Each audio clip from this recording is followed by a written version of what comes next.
ज्योतिष माणसाचं आयुष्य बदलू शकतं का? तर हो, त्याच्या कर्मात त्यांनी नेमकं काय केलं पाहिजे हे सांगून. शनी कधीही माणसाचं वाईट करत नाही. ते तुमचे कर्म असतात आणि त्याची फळं किंवा त्याचे त्रास तुम्हाला अनुभवायला मिळतात. हजारो लाखो लोकांनी आत्तापर्यंत या मंगळाच्या भ्रामक कल्पनेपायी उत्तम जोडीदार गमावलेले आहेत. काही लोक म्हणतात 36 गुण जमले, पण आमचं अजिबात काहीही जमलं नाही. आणि लोक म्हणतात आहे आम्ही कधीही पत्रिका बघितली नाही, आमचं 50 वर्ष छान लग्न फर्स्ट क्लास चालू आहे. याच्यामध्ये काहीतरी सुवर्णमध्य असेल की नाही, तर त्यावेळेला 28 जुलैपर्यंत हे जे ताण आहेत किंवा विमान अपघात आहेत किंवा नैसर्गिक भूकंप आहेत, स्खलनं आहेत, यासारख्या ज्या गोष्टी आहेत त्या नेमक्या होत राहणार आणि त्याला आपण काही करू शकणार नाही. याचं कारण असं. नमस्कार, मी प्रसाद. देसी पॉडच्या आजच्या पॉडकास्टमध्ये मी तुमच्या सगळ्यांचं स्वागत करतो. आजच्या पॉडकास्टचे जे गेस्ट आहेत ते आहेत पंडित संदीप अवचट. त्यांना लोक प्रेमाने संदीप दादाही म्हणतात. संदीप दादा हे वयाच्या 7व्या वर्षापासून ज्योतिषशास्त्राचा अभ्यास करतात. त्यांनी गेल्या काही वर्षात हजारोंहून अधिक लोकांचे मार्गदर्शन ज्योतिषशास्त्राच्या माध्यमातून केले आहेत. त्या मार्गदर्शनामध्ये मराठी इंडस्ट्रीतले सेलिब्रिटीज असू दे किंवा महाराष्ट्रातले पॉलिटिशियन्स असू देत किंवा उद्योगपती असू देत, या सगळ्यांचं मार्गदर्शन त्यांनी केलं आहे. तसेच त्यांनी भारत व भारताबाहेर अमेरिका किंवा दुबई असू दे अशा ठिकाणी वेगवेगळे शोजही केलेले आहेत. आजच्या एपिसोडमध्ये आम्ही त्यांच्याशी चर्चा केली आहे. ते ज्योतिषशास्त्र म्हणजे नेमकं काय असतं, ग्रह आणि तारे तुमच्या आयुष्यात कसा आणि काय परिणाम करतात, लग्नासाठी 36 गुण म्हणजे नेमके काय असतात, लग्न जमवण्यासाठी पत्रिका किती महत्त्वाची असते, त्याचबरोबर ज्योतिषशास्त्राच्या अशा बऱ्याचशा गोष्टींवर आम्ही चर्चा केली ज्याला शास्त्राचा आधार आहे, अंधश्रद्धेचा नाही. समाजात मार्गदर्शन घेत असताना आपण बऱ्याच वेळेला अनक्वालिफाईड म्हणता येईल अशा ज्योतिषांच्या समोर जातो आणि ते आपल्याला विविध प्रकारचे गरज नसलेले कर्मकांड करायला सांगतात आणि त्यामुळे आपल्याला असं वाटतं की ज्योतिषशास्त्र हे फेक आहे. पण संदीप दादांशी गप्पा मारताना आम्हाला असं कळलं की ज्योतिषशास्त्र हे शास्त्र आहे. आणि त्यांच्याशी बोलताना एक गोष्ट प्रकर्षाने जाणवली की व्यक्ती तुमचं भविष्य बदलू शकत नाही, तुमचे कर्म आणि तुमच्यातली पॉझिटिव्ह एनर्जी हेच तुमचे भविष्य बदलू शकतात. चला तर मग सुरू करूया ज्योतिषशास्त्रामागचं शास्त्र, ओनली ऑन देसी पॉड.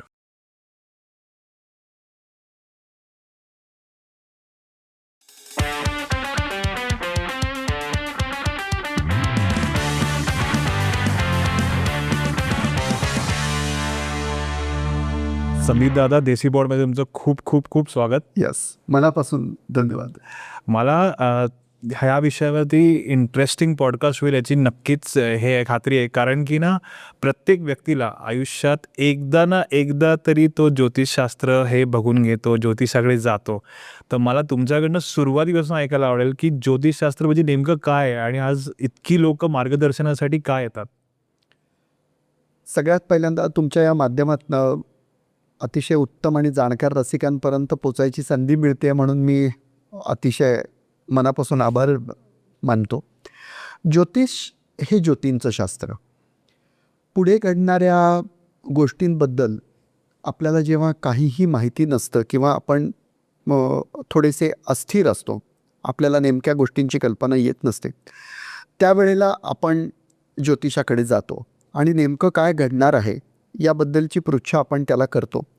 आणि समोर असलेला जो ज्योतिषी आहे तो योग्य पद्धतीने त्याला मार्गदर्शन करतो आणि त्याच्यातल्या असणारे जे दैवी अडथळे आहेत त्याचं काम पूर्ण करण्यासाठी येणारे जे दैवी अडथळे त्यासाठी काही उपासना सुचवतो. इतक्या साध्या पद्धतीने खरं तर ज्योतिषाची आपण व्याख्या करायला हवी.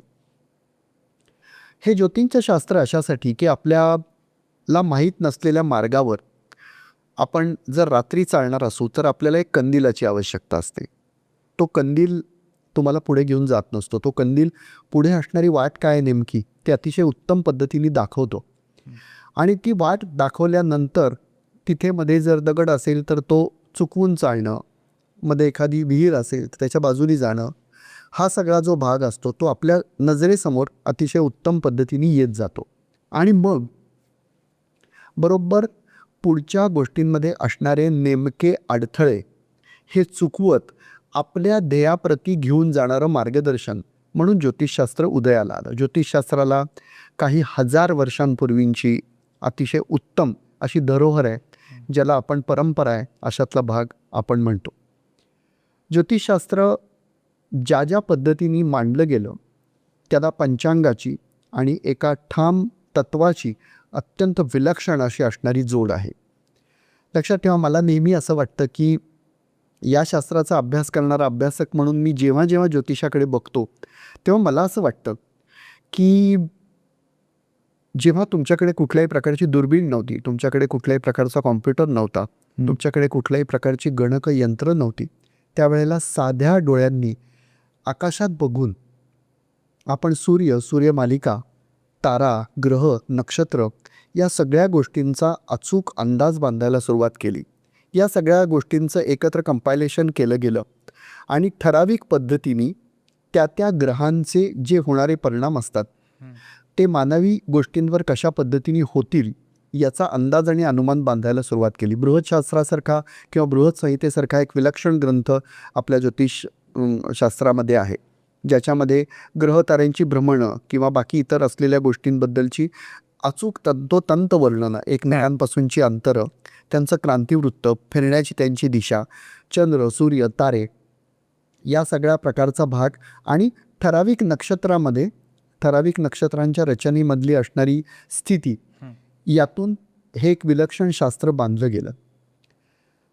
याचा आपल्या पूर्वाचार्यांनी इतका अप्रतिम सुंदर असा एक एकत्रित पट बनवला गेला, त्याचे काही ठराविक नियम बनवले गेले आणि मग हे शास्त्र उदयाला आलं. एखाद्या गोष्टींचं भाकीत, एखाद्या गोष्टींचं अनुमान किंवा एखाद्या गोष्टींचा अंदाज वर्तवता येणं, यासाठी असणारी जी एक प्रगल्भ आणि तल्लख बुद्धिमत्ता होती ती आपल्या ऋषीमुनींकडे अतिशय उत्तम पद्धतीने होती.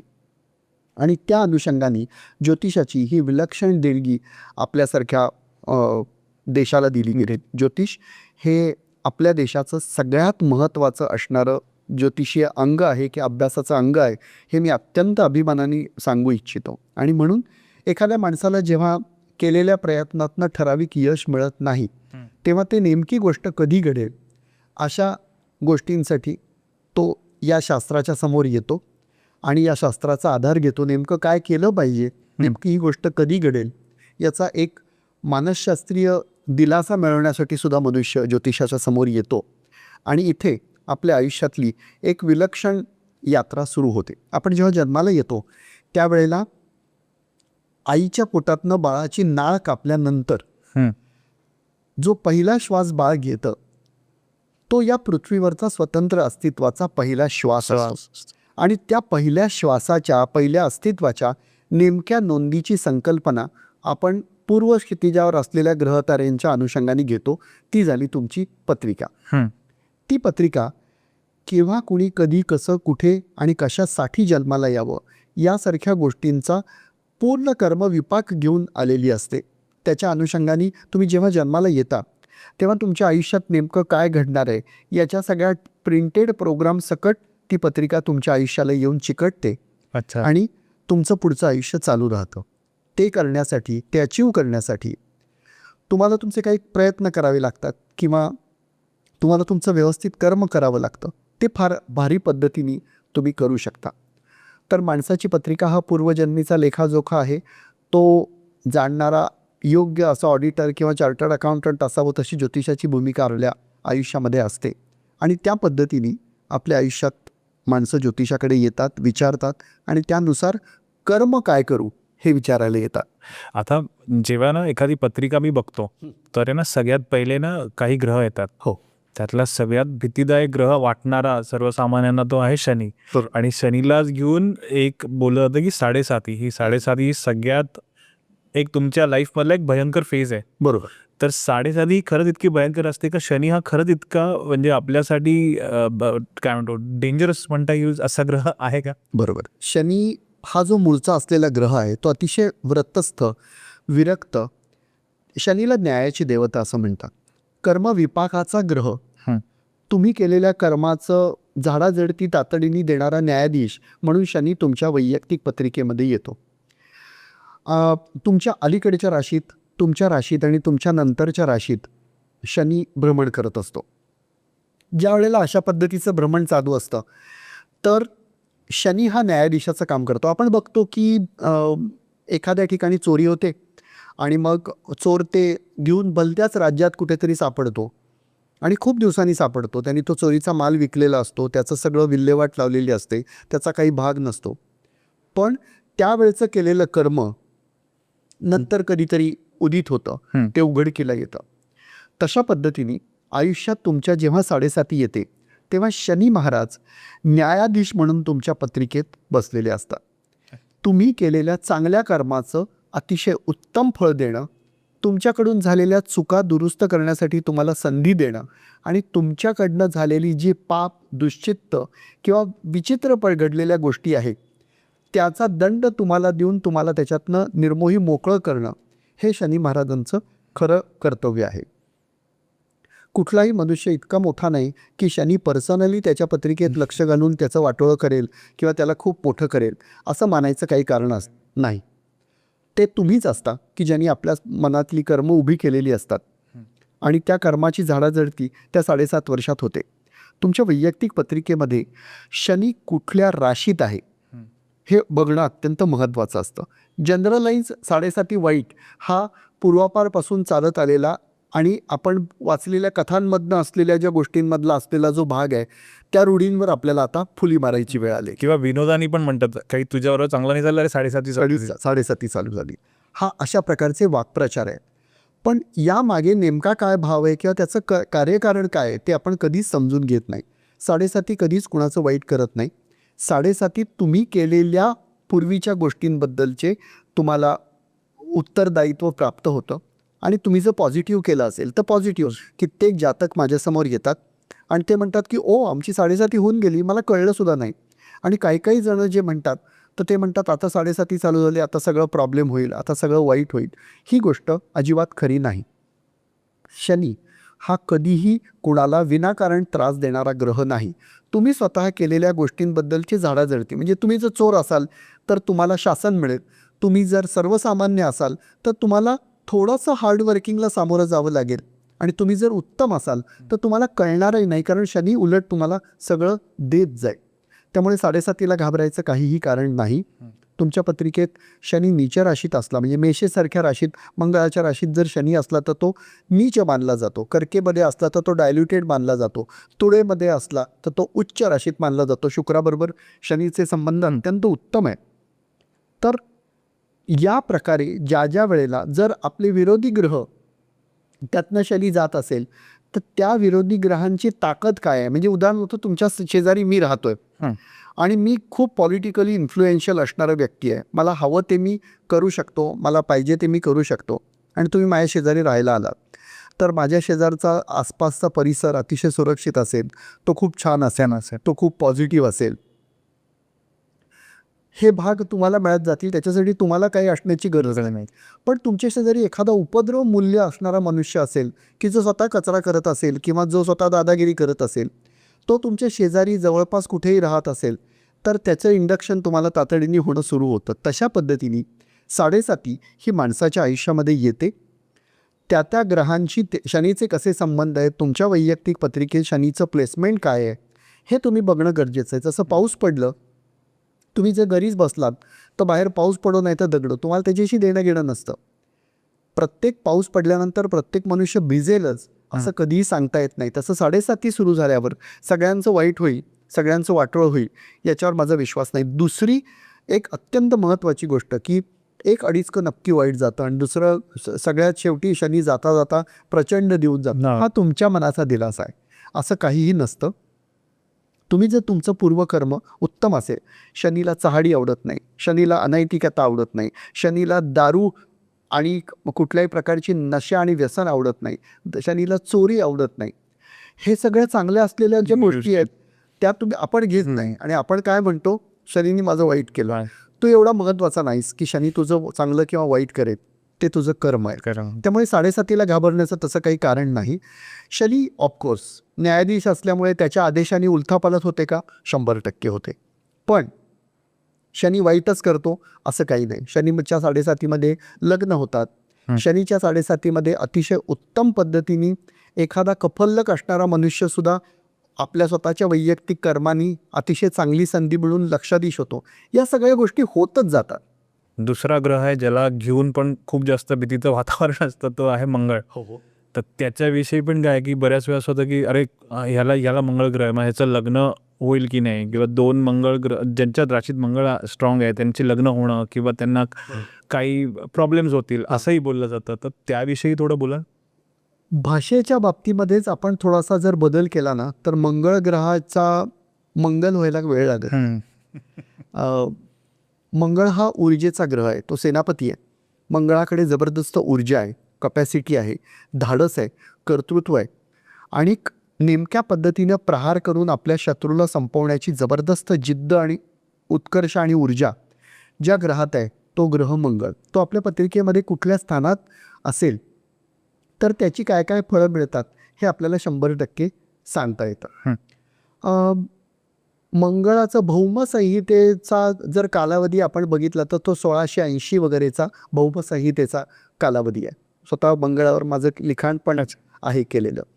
1680 या कालावधीमध्ये दक्षिणेकडे मंगळावर संशोधन सुरू झालं आणि दक्षिणेकडनं आलेला हा विचारांचा लोंढा आहे तो आपण कुणी थांबवू शकलो नाही.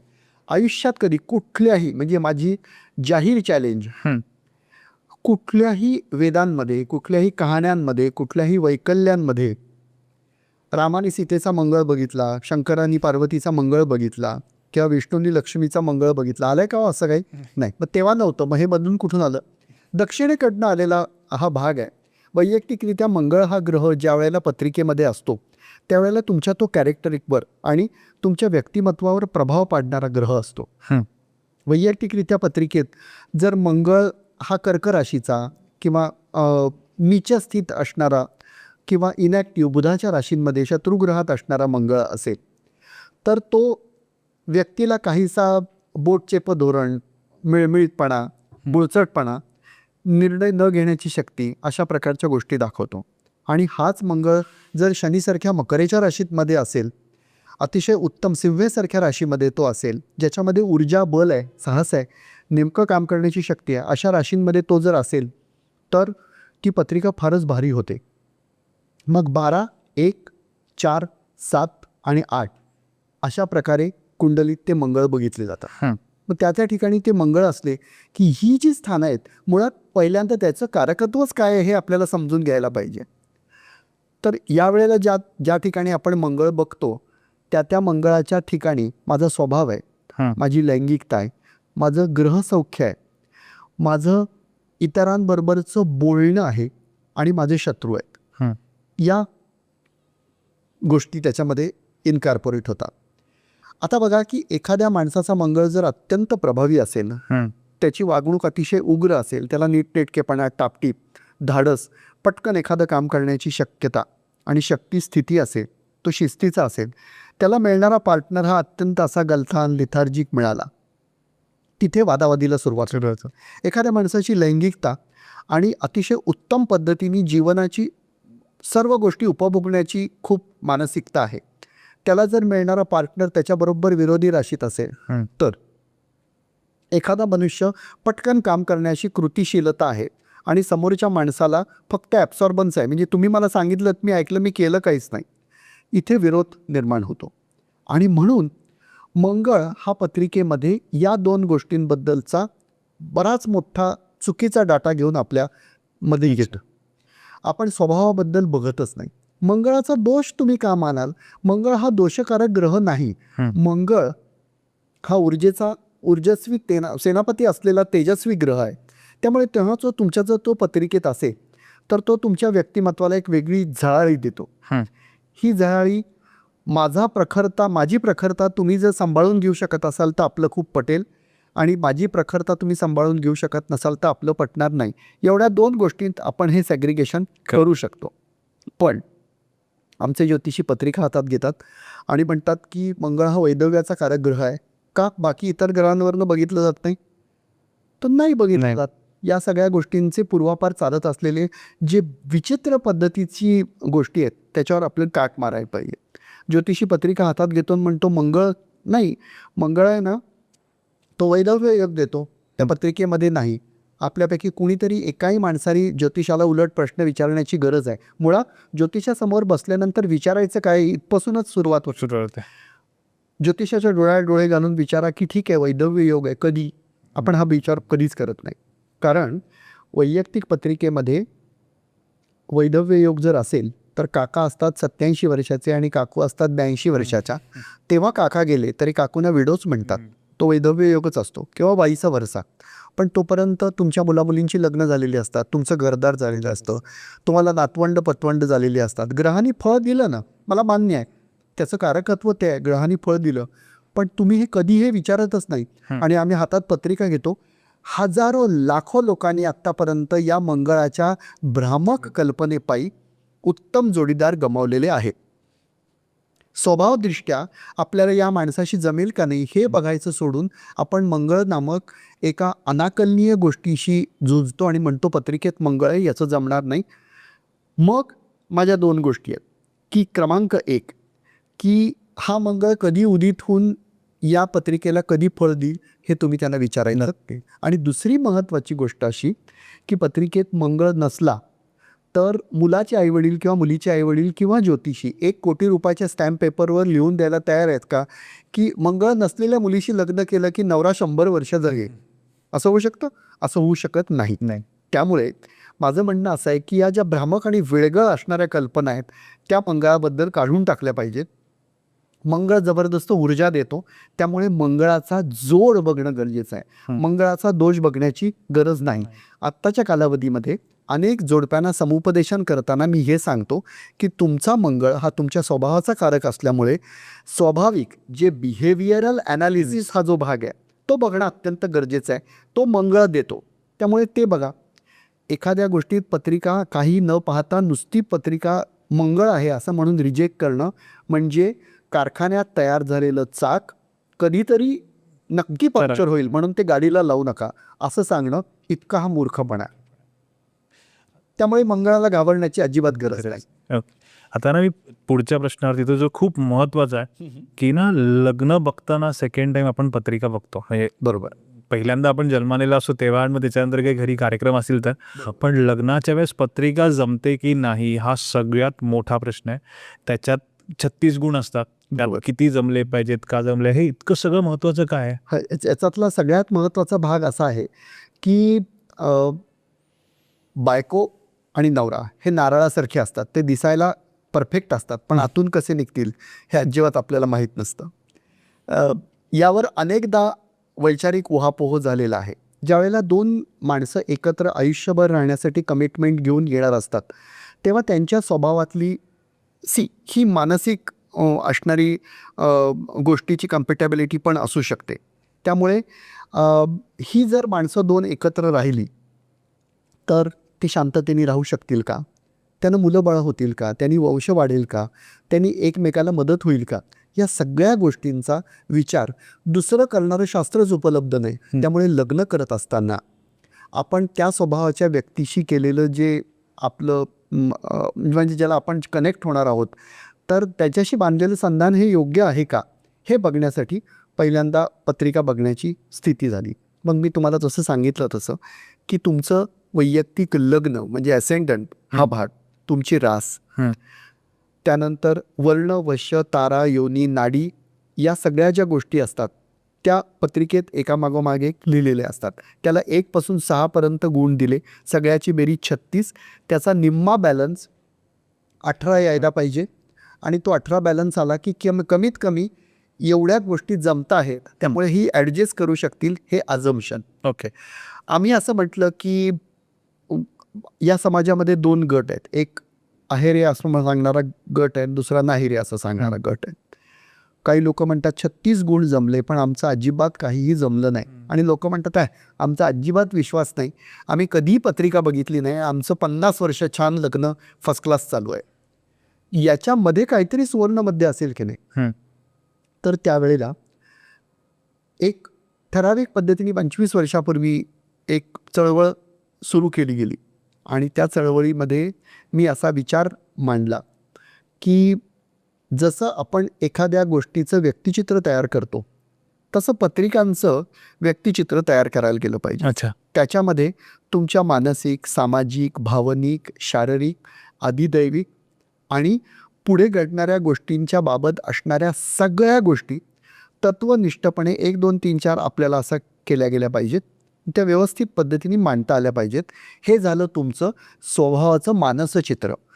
मग ते मानसचित्र दुसऱ्या स्वभावाच्या मानसचित्राशी जरी जोडा आणि मग तुम्हाला ते कळेल. कळेल. मग काय होत्या या गोष्टी, की एकमेकांचं जमेल का नाही, कुटुंबाचं जमेल का नाही, अव्यंग संतती होईल का नाही, त्याच्यामध्ये तुमच्या रिप्रोडक्टिव्ह ऑर्गन्सची एफिशियन्सी, त्याचबरोबर तुम्ही एखादं पोर जन्माला घालू शकता का त्याचीही प्रॉबॅबिलिटी, शारीरिक, भावनिक, मानसिक सौख्य, देवाणघेवाणाची असलेली तयारी. एखादा मनुष्य विरक्त असेल आणि त्याचं तुम्ही लग्न केलं आणि त्याला जर देहाचा उपभोग आवडणारा पार्टनर मिळाला तर तो तातडीने इरिटेट होईल. मग बाकी सगळ्या गोष्टी जमतायत आणि याबाबत त्याला ती गोष्ट छान नाही वाटत, ते लग्न टिकू शकणार नाही. बरोबर.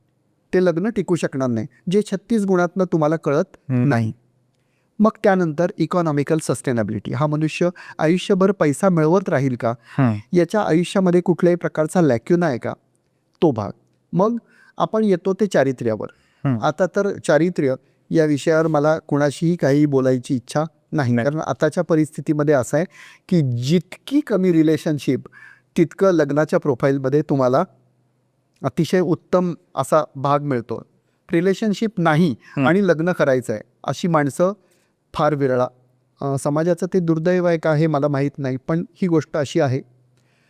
या गोष्टी त्यानंतर आपण वळतो की कर्महीनता, कर्ज किंवा या असणाऱ्या ज्या गोष्टी आहेत की वैयक्तिक पत्रिकेमध्ये हा मनुष्य काहीही न करता, आपण बघतो की काही कालावधीसाठी नोकरी केली आणि नंतर नवरा घरातच बसला, काही केलं नाही, बायकोला ओढावं लागलं. हे आधी कळत नव्हतं. ही पत्रिका आधी कळायला पाहिजे. हे पत्रिकेत इंडिकेशन्स असतात.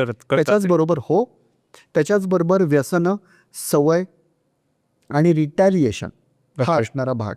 एखादा मनुष्य जर तुसडा असेल आणि तो समोरच्या माणसाशी धड नाही बोलला किंवा त्याची तशीच सवय असेल, तशाच पद्धतीचं बॉर्न अँड बॉटअप असेल, तर तो भाग म्हणजे व्यसनं, रिटॅलिएशन, सवय. त्याच्याचबरोबर नंतर पुढच्या टप्प्याकडे जातो. वैयक्तिक पत्रिकेमध्ये सेपरेशनचा योग आहे का, जे आपण कधीही बघत नाही, जे 36 गुणांमध्ये कळत नाही. वैयक्तिक पत्रिका म्हणजे जर असं असतं तर मी फक्त तुम्हाला रास सांगितली असती, कारण विवाह जमताना दोनच गोष्टी आवश्यक असतात, रास आणि नक्षत्र. त्याच्यावर गुण किती आहेत. मग तुम्ही मला नोकरी लागेल का याच्यासाठी पूर्ण पत्रिका दाखवता आणि लग्नासारखा विषय दाखवताना फक्त रास आणि नक्षत्रच देता. हे किती बरोबर आहे. बरोबर. वैयक्तिक ते 12 चौकोन वेडे म्हणून दिलेले नाही आहेत, त्याची चौकशी व्हायला पाहिजे. मग वैयक्तिक पत्रिकेत सेपरेशन आहे का हा भाग. त्यानंतर शारीरिकदृष्ट्या अकार्यक्षमता किंवा आजारामुळे हे लग्न थांबेल का हे बघणं, भौतिक सुख कशी आहेत ते बघणं, आणि मग नाडी, मग त्याच्यानंतर गड आणि त्याच्यानंतर मंगळाची असणारी पोझिशन आणि ग्रह मैत्री किंवा नक्षत्र मैत्री हा असणारा भाग. माझं जर मी मेष राशीचा मनुष्य असेल, मी तडक फडक बोलणारा असेल आणि माझी जर कर्क राशीची बायको असेल तर ती बिचारी शांतपणे माझं सगळं बोलणं ऐकून घेईल. पण मेष राशीला जर सिंह राशीसारखा मनुष्य मिळाला की तू एक बोलल्यावर मी 10 गोष्टी बोलीन किंवा मी तरकट करीन, किंवा मेष राशीला बुधासारखा जर म्हणजे कन्या राशीसारखा किंवा मिथुनीसारखा मनुष्य मिळाला तर प्रत्येक गोष्ट खोडून काढली जाईल. त्यामुळे हा असणारा भाग असणार. मग षडाष्टक नावाचा एक प्रकार आला की आपल्यापासून 6वी आणि 8वी रास मृत्यूस्थान आहे ते आणि शत्रुस्थान आहे. तर मग आपल्या नंतर म्हणजे आपल्या राशीपासून 6वी आणि 8वी रास मोजणं म्हणजे त्यांची मानसिकता ही तशाच पद्धतीची असते. म्हणजे षडाष्टक आहे म्हणजे तो नवरा किंवा बायको मेलेच पाहिजेत असा असणारा जो एक काहीतरी चुकीचा समज आहे, असा काही समज नसतो. पण षडाष्टक असणारी जी मंडळी असतात त्यांच्यामध्ये डिफरन्सेस ऑफ ओपिनियन राहतात. त्यामुळे ही गोष्ट बघणं गरजेचं असतं. त्यामुळे या 16 गोष्टी आपण तत्वनिष्ठपणे तपासल्या, त्याचं आधुनिक गुणमेलन केलं आणि 16 गोष्टी आपण नेमकेपणाने तपासल्यानंतर आपल्या लक्षात आलं की हो, हा मनुष्य भडक डोक्याचा आहे, याला व्यसन आवडतं, याला कामाची सातत्याची गोष्ट नाही, हा कधीही जास्त कर्ज घेऊ शकतो. अच्छा. शारीरिकदृष्ट्या कुठल्याही प्रकारचे ताण असू शकतात किंवा होऊ शकतात किंवा त्याच्या इनहेरिटन्समधनं आलेली गोष्ट आहे. या सगळ्या गोष्टी आपल्याला या गुणतक्त्यानुसार, या स्वभाव चित्रानुसार कळू शकतात. ते जास्त लॉजिकल आहे. अच्छा. ते जास्त लॉजिकल आहे. पुढच्या कालावधीमध्ये असं होतं की लग्न व्हायची आणि लग्न झाल्यानंतर संतती झाली, यांना मुलं झाली नाहीत, यांना खूप मुलं झाल्या, यांना फक्त मुलीच झाल्या, हा असणारा भाग होता. आताच्या कालावधीमध्ये आम्ही ज्या वेळेला रिप्रोडक्टिव्ह भाग बघतो, मी जेव्हा म्हणतो संतती सौख्य आहे का नाही, त्या संतती सौख्यामध्ये तुमचा पंचमेश, पंचमाचा अष्टमेश, तुमच्या वैयक्तिक शरीराची ठेवण. आणि मी असं सांगतो की एखाद्या मुलानी किंवा एखाद्या मुलीनी लग्नाआधी आपलं फर्टिलिटी सर्टिफिकेट समोरच्या पार्टीला अत्यंत प्रेमाने द्यावं की माझा मुलगा किंवा माझी मुलगी एक उत्तम जीव जन्माला घालू शकण्याची शक्यता आहे. अच्छा. आणि मग मी जर ते तुम्हाला मागितलं तर तुम्हाला अपमान वाटणार नाही. मी जर अफ्रंटली तुम्हाला म्हणलो की प्रसादजी मला जर तुम्ही तुमची ही टेस्ट करून घ्या आणि मला तसं सांगा, तर तुम्हाला ते अत्यंत चुकीचं वाटेल. पण आताच्या कालावधीमध्ये पुढच्या किती गुंतागुंती आपण या एका गोष्टीमुळे टाळू शकतो हे तुम्हाला वैयक्तिक पत्रिकेवरनं अपफ्रंटली कळणं शक्य नसतं. पत्रिका बघितल्यानंतर पंचमस्थान बिघडलेलं आहे, संतती पुढे जाणार नाही, पैतृक दोष आहे, शुक्रबुधासारख्या गोष्टी आहेत, तर खूप इलाज उपचार करावे लागतील, अशा पद्धतीच्या अनेक गोष्टी आहेत की. पण ज्या वेळेला आपण मानसशास्त्रीय चित्र तयार करतो या 16 गोष्टींचं, त्यातनं टप्पे हे 100% क्लिअर होतात आणि ताण निश्चितपणे कमी होतात असं मला वाटतं. अच्छा. एक छोटा प्रश्न, 2 एका राशीचे लोक लग्न करू शकतात? 100%. तुम्ही कुणाशी लग्न करा, तुम्ही आपल्या जोडीदाराच्या राशीला जाताच. एका राशीच्या माणसाशी लग्न का करू नये याचा एकमेव भाग असा असतो की मग 7.5 एकाच वेळेला येते. त्यानंतर जे पॉझिटिव्ह आणि निगेटिव्ह ग्रह जे असतात ते एकाच वेळेला होतात. त्यामुळे मी जर तुमचा जोडीदार किंवा साथीदार असेल, मी भागीदार असेल, तर तुमची 7.5 चालू असताना माझी 7.5 असेल आणि दोघांनाही जर त्रासाला सामोरं जावं लागलं तर ते कदाचित त्रासदायक राहू शकतं. पण म्हणून एका राशीत त्या पद्धतीने एका राशीच्या माणसांनी लग्न करू नये. म्हणजे सेम लाईक किंवा सेम मेंटॅलिटी असणारी गोष्ट जरी तुम्ही सोडली तरी त्याला येणारे पॉझिटिव्ह आणि निगेटिव्ह जे ॲस्पेक्ट असतात ग्रहांचे, पॉझिटिव्हिटी, तर ती त्याच वेळेला येते. त्यामुळे एकाला कुणाला तरी आपल्याला सेफगार्ड ठेवणं गरजेचं असतं. असं दादा, आता असं होतंय की पत्रिका पाहिली जाते, त्यात काही दोष आहेत. आता ते दोष कमी करा, त्यांचा प्रभाव कमी करा किंवा ते पूर्णपणे काढून टाकण्यासाठी काही उपाय असतात. निश्चितपणे मला ना ते उपायांविषयी जाणून घ्यायला आवडेल, कारण त्याला घेऊन, उपायांना घेऊन बऱ्याच गोष्टी चालू आहेत आज सोसायटीमध्ये. अगदी. आणि त्या म्हणजे अगदी जसं म्हणजे वेगवेगळ्या लेवलला जातात त्या. करेक्ट आहे. तर मला सर्वात बेसिक उपाय काय असतात आणि उपायांनी ह्याचे प्रभाव कमी होतात का हे समजून घ्यायला. निश्चितपणे त्याचा, ज्याला आपण एखादी गोष्ट म्हणतो रोग असेल तर त्याचा परिहार करण्यासाठीचा जो भाग आहे तर दोष परिहार हाच भाग ज्योतिषशास्त्रामध्ये सांगितलेला आहे. हे बघा की आताच्या कालावधीमध्ये तुम्ही एखादी गोष्ट जर बोलता आणि म्हणता की व्हॉइस मॉड्युलेशनवर मला एखादी गोष्ट उत्तम पद्धतीने कन्वे करता येते, मी AI टेक्नॉलॉजीनी ती गोष्ट ॲक्टिवेट करू शकतो. मला माझ्या फ्लॅटमध्ये जायचं असेल आणि AI टेक्नॉलॉजी व्हॉइस रेकग्निशन असेल तर मी म्हणतो I want to enter in my house आणि मग ते एंटर होतं, तो भाग होतो. याचं कारण असं की तुमच्या व्हॉइस मॉड्युलेशन किंवा व्हॉइस फ्रिक्वेन्सीज या बरोबर ॲक्सेप्ट केल्या जातात आणि त्या अनुषंगाने पुढचं काम होतं. हे मोबाईलमध्ये सुद्धा होतं. बऱ्याच गोष्टींमध्ये व्हॉइस ॲक्टिवेशन असे आपण भाग बघितलेले आहे. नेमकं ज्योतिषशास्त्रामध्ये ठराविक ग्रह बिघडलेला असेल तर तो ग्रह बिघडलेला असताना तुमच्या शरीरातनं, कंठचक्रातनं उत्पन्न झालेल्या ध्वनीतून तुमच्या शरीराभोवतीचा जो ऑरा असतो, जे मळलेलं आवरण असतं, ते बरोबर करेक्ट करण्याचं काम ते ध्वनी किंवा मंत्र करत असतात. आपण अनेकदा बघितलेलं असेल की जर किडनी स्टोन झालेला असेल तर लिथोट्रिप्सी नावाचा एक भाग असतो. तर तिथे आपण काहीच करायची गरज नसते. एका ठराविक फ्रिक्वेन्सीनी आपल्या किडनीवर आघात केला जातो आणि त्यात असलेले जे दगड असतात ते फोडले जातात. दृश्य स्वरूपात काहीच दिसत नाही. तसंच मंत्रशक्तीचे काही ठराविक प्रकारचे आघात असतात. तुम्हाला जेव्हा एखादी गोष्ट सांगितली जाते, उपाय उपासना ती स्तोत्रांच्या बाबतीत सांगितली जाते. तुम्ही सुधा मूर्तींचं बघितलं असेल की 5 मिनटं तुम्ही नामस्मरण करा, तुमच्या शरीरात ज्या उत्पन्न होणाऱ्या नवीन पेशी असतात त्या ॲब्सॉर्ब करतात आणि पॉझिटिव्हिटी तयार होते. तशा पद्धतीने काही ठराविक बीजमंत्रासकट मंत्र सांगितलं गेलेलं आहे. त्यामुळे हे मंत्रशास्त्रसुद्धा तितकंच प्राचीन आहे. जसं अलिबाबाच्या गुहेत जाताना तिळा उघड हा कोडवर्ड वापरला गेला, तसे तुमच्या समस्यांच्या गुहा उघडण्यासाठी मंत्रांच्या काही विलक्षण अनुभूती दिल्या गेल्या.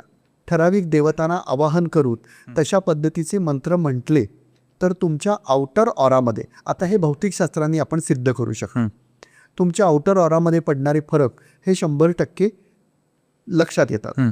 त्यामुळे अशा पद्धतीचा जप आम्ही करायला सांगतो. अशा पद्धतीच्या उपासना आम्ही करायला सांगतो. ज्या उपासना तुम्हाला जमत नाही हं. त्या उपासना, म्हणजे जसं डॉक्टर असं सांगतात की तुम्हाला ऑपरेशन करण्याची गरज आहे, मग ऑपरेशन करण्याची गरज आहे तर ही कात्री घ्या आणि ही सुरी घ्या आणि तुमचं तुम्ही करा, असं नाही करू नाही शकत. करू त्याला तज्ज्ञ व्यक्तीची गरज असते. हं. जे काम आपले उपाध्याय किंवा गुरुजी करत असतात तुमच्यासाठी फॉर ते करत असतात, तशा पद्धतीने ती उपासना केली जाते. दुसरी महत्त्वाची गोष्ट अशी असते की अशा प्रकारच्या उपासना फलद्रूप होतात का, तर हो, अशा प्रकारच्या उपासना 100% फलद्रूप होतात. आता एक नवीन वेगळा असणारा भाग याच्यामध्ये आपण इंट्रोड्यूस केला माझ्या एका वैयक्तिक अभ्यासाच्या भागामध्ये, की जर तुम्हाला एखाद्या गोष्टीची शारीरिक समस्या असेल हं. तर शारीरिक समस्यांसाठी ठराविक पद्धतीची व्याधी निवारण स्तोत्र आहे. अच्छा. चांदीच्या भांड्यामध्ये पाणी घेऊन हं. त्या पाण्यावर चक्क मोबाईलवर ते स्तोत्र लावून हं. सकाळ संध्याकाळ त्याचं प्राशन केल्यानंतर होणारे जे परिणाम आहेत ते टेक्निकली आपण अनुभवलेले आहेत. आणि तशा पद्धतीने अनेक हजार जणांना त्याचा फरक निश्चितपणे पडला. याच्यामध्ये आपण काही वेगळं करतोय का? याच्यामध्ये आपण वेगळं काही करत नाही. शरीरात 75% पाणी असतं.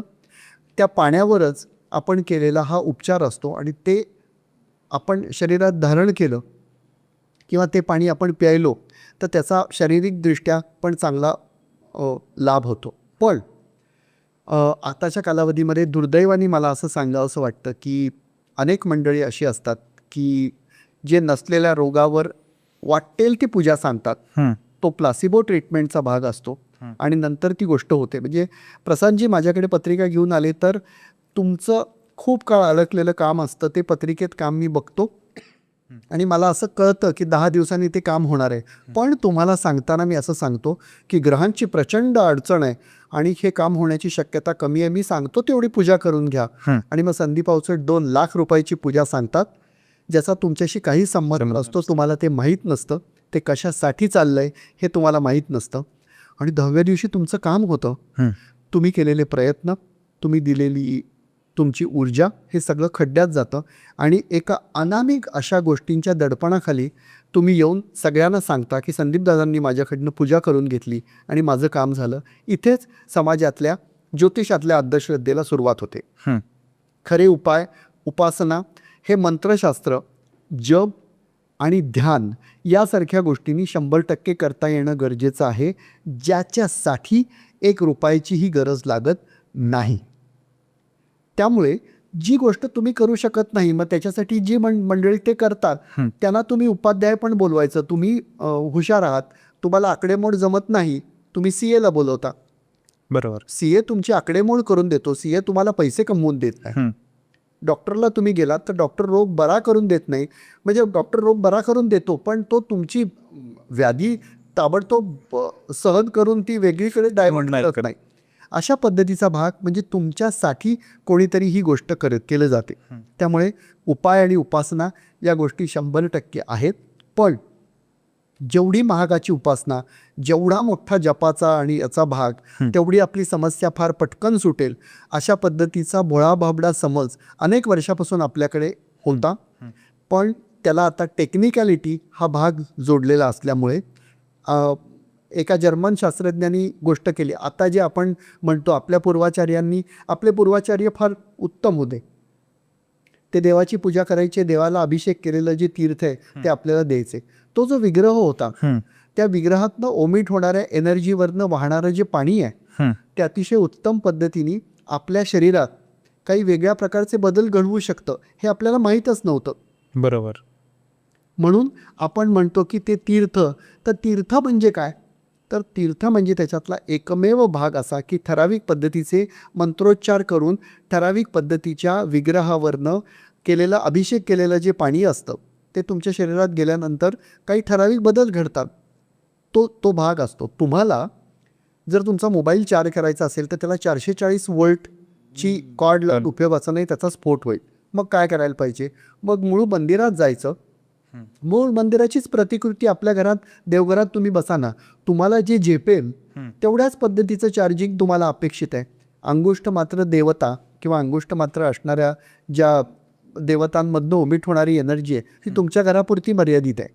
तशा पद्धतीने तुम्हाला आवश्यक असणारे जे उपाय असतात ते नुसत्या मंत्रशास्त्रांनी सुद्धा होऊ शकतात. त्याचा नक्की फायदा होतो. ठराविक पद्धतीने आता ध्यानाबरोबरच होम करायला सांगतात. तुम्हाला माहिती का हो, भौतिकशास्त्रामध्ये एखाद्या गोष्टीचं हवीर द्रव्य एका अग्नीत घातल्यानंतर एनर्जी त्यातून ओमिट होणारी जी एनर्जी असते ती फ्युमिगेट करते. ती तुमच्या भोवतीचा जो आउटर ऑरा आहे त्याला क्लीन करायचं काम करते, तुमच्या मानसिकतेवर काम करते आणि त्यातून अतिशय उत्तम पद्धतीने तुम्हाला रिझल्ट मिळतात. तुम्ही जर नुसते होम केलेत आणि कर्म काहीच केलं नाही तर त्याचा उपयोग होत नाही. पण हे होतं का? तर हो, प्राचीन मंत्रशास्त्र अग्नी कर्म आणि त्याच्यातनं केलेल्या काही ठराविक गोष्टींचं उच्चारण यातून एअर प्युरिफिकेशन होऊ शकतं. हे जेव्हा आम्हाला पाश्चात्य देशातल्या लोकांनी फोटोग्राफीने सिद्ध केलं तेव्हा आमच्या डोक्यात प्रकाश पडला की अरे हो, हे होत आहे, हे 100% होत आहे. शरीराच्या बाहेर आउटर एनर्जी असते आणि त्या आउटर एनर्जीची फोटोग्राफी काढल्यानंतर आमच्या लक्षात येतं की हो, ज्याला आपण ऑरा म्हणतो तो बिघडल्यानंतर शरीरात हे व्हायला सुरुवात होते. शरीरावर मंत्रोच्चाराचा परिणाम होतो हे जेव्हा आपण फोटोग्राफीने सिद्ध करू शकतो तेव्हा आपल्याला खरं वाटलं. तोपर्यंत जे पूर्वाचार्य खऱ्या अर्थाने वैज्ञानिक होते, जे निष्ठावान होते, तोपर्यंत आपल्याला कळतच नव्हतं. कारण आपण म्हणायचो की फक्त शेंड्या बांधून आलेली ही मंडळी आहेत, हे काय म्हणतात ते आम्हाला कळत नाही. आणि त्यांनी सांगितलेलं ज्ञान आहे. त्यामुळे हो, उपाय होतात, उपचार होतात.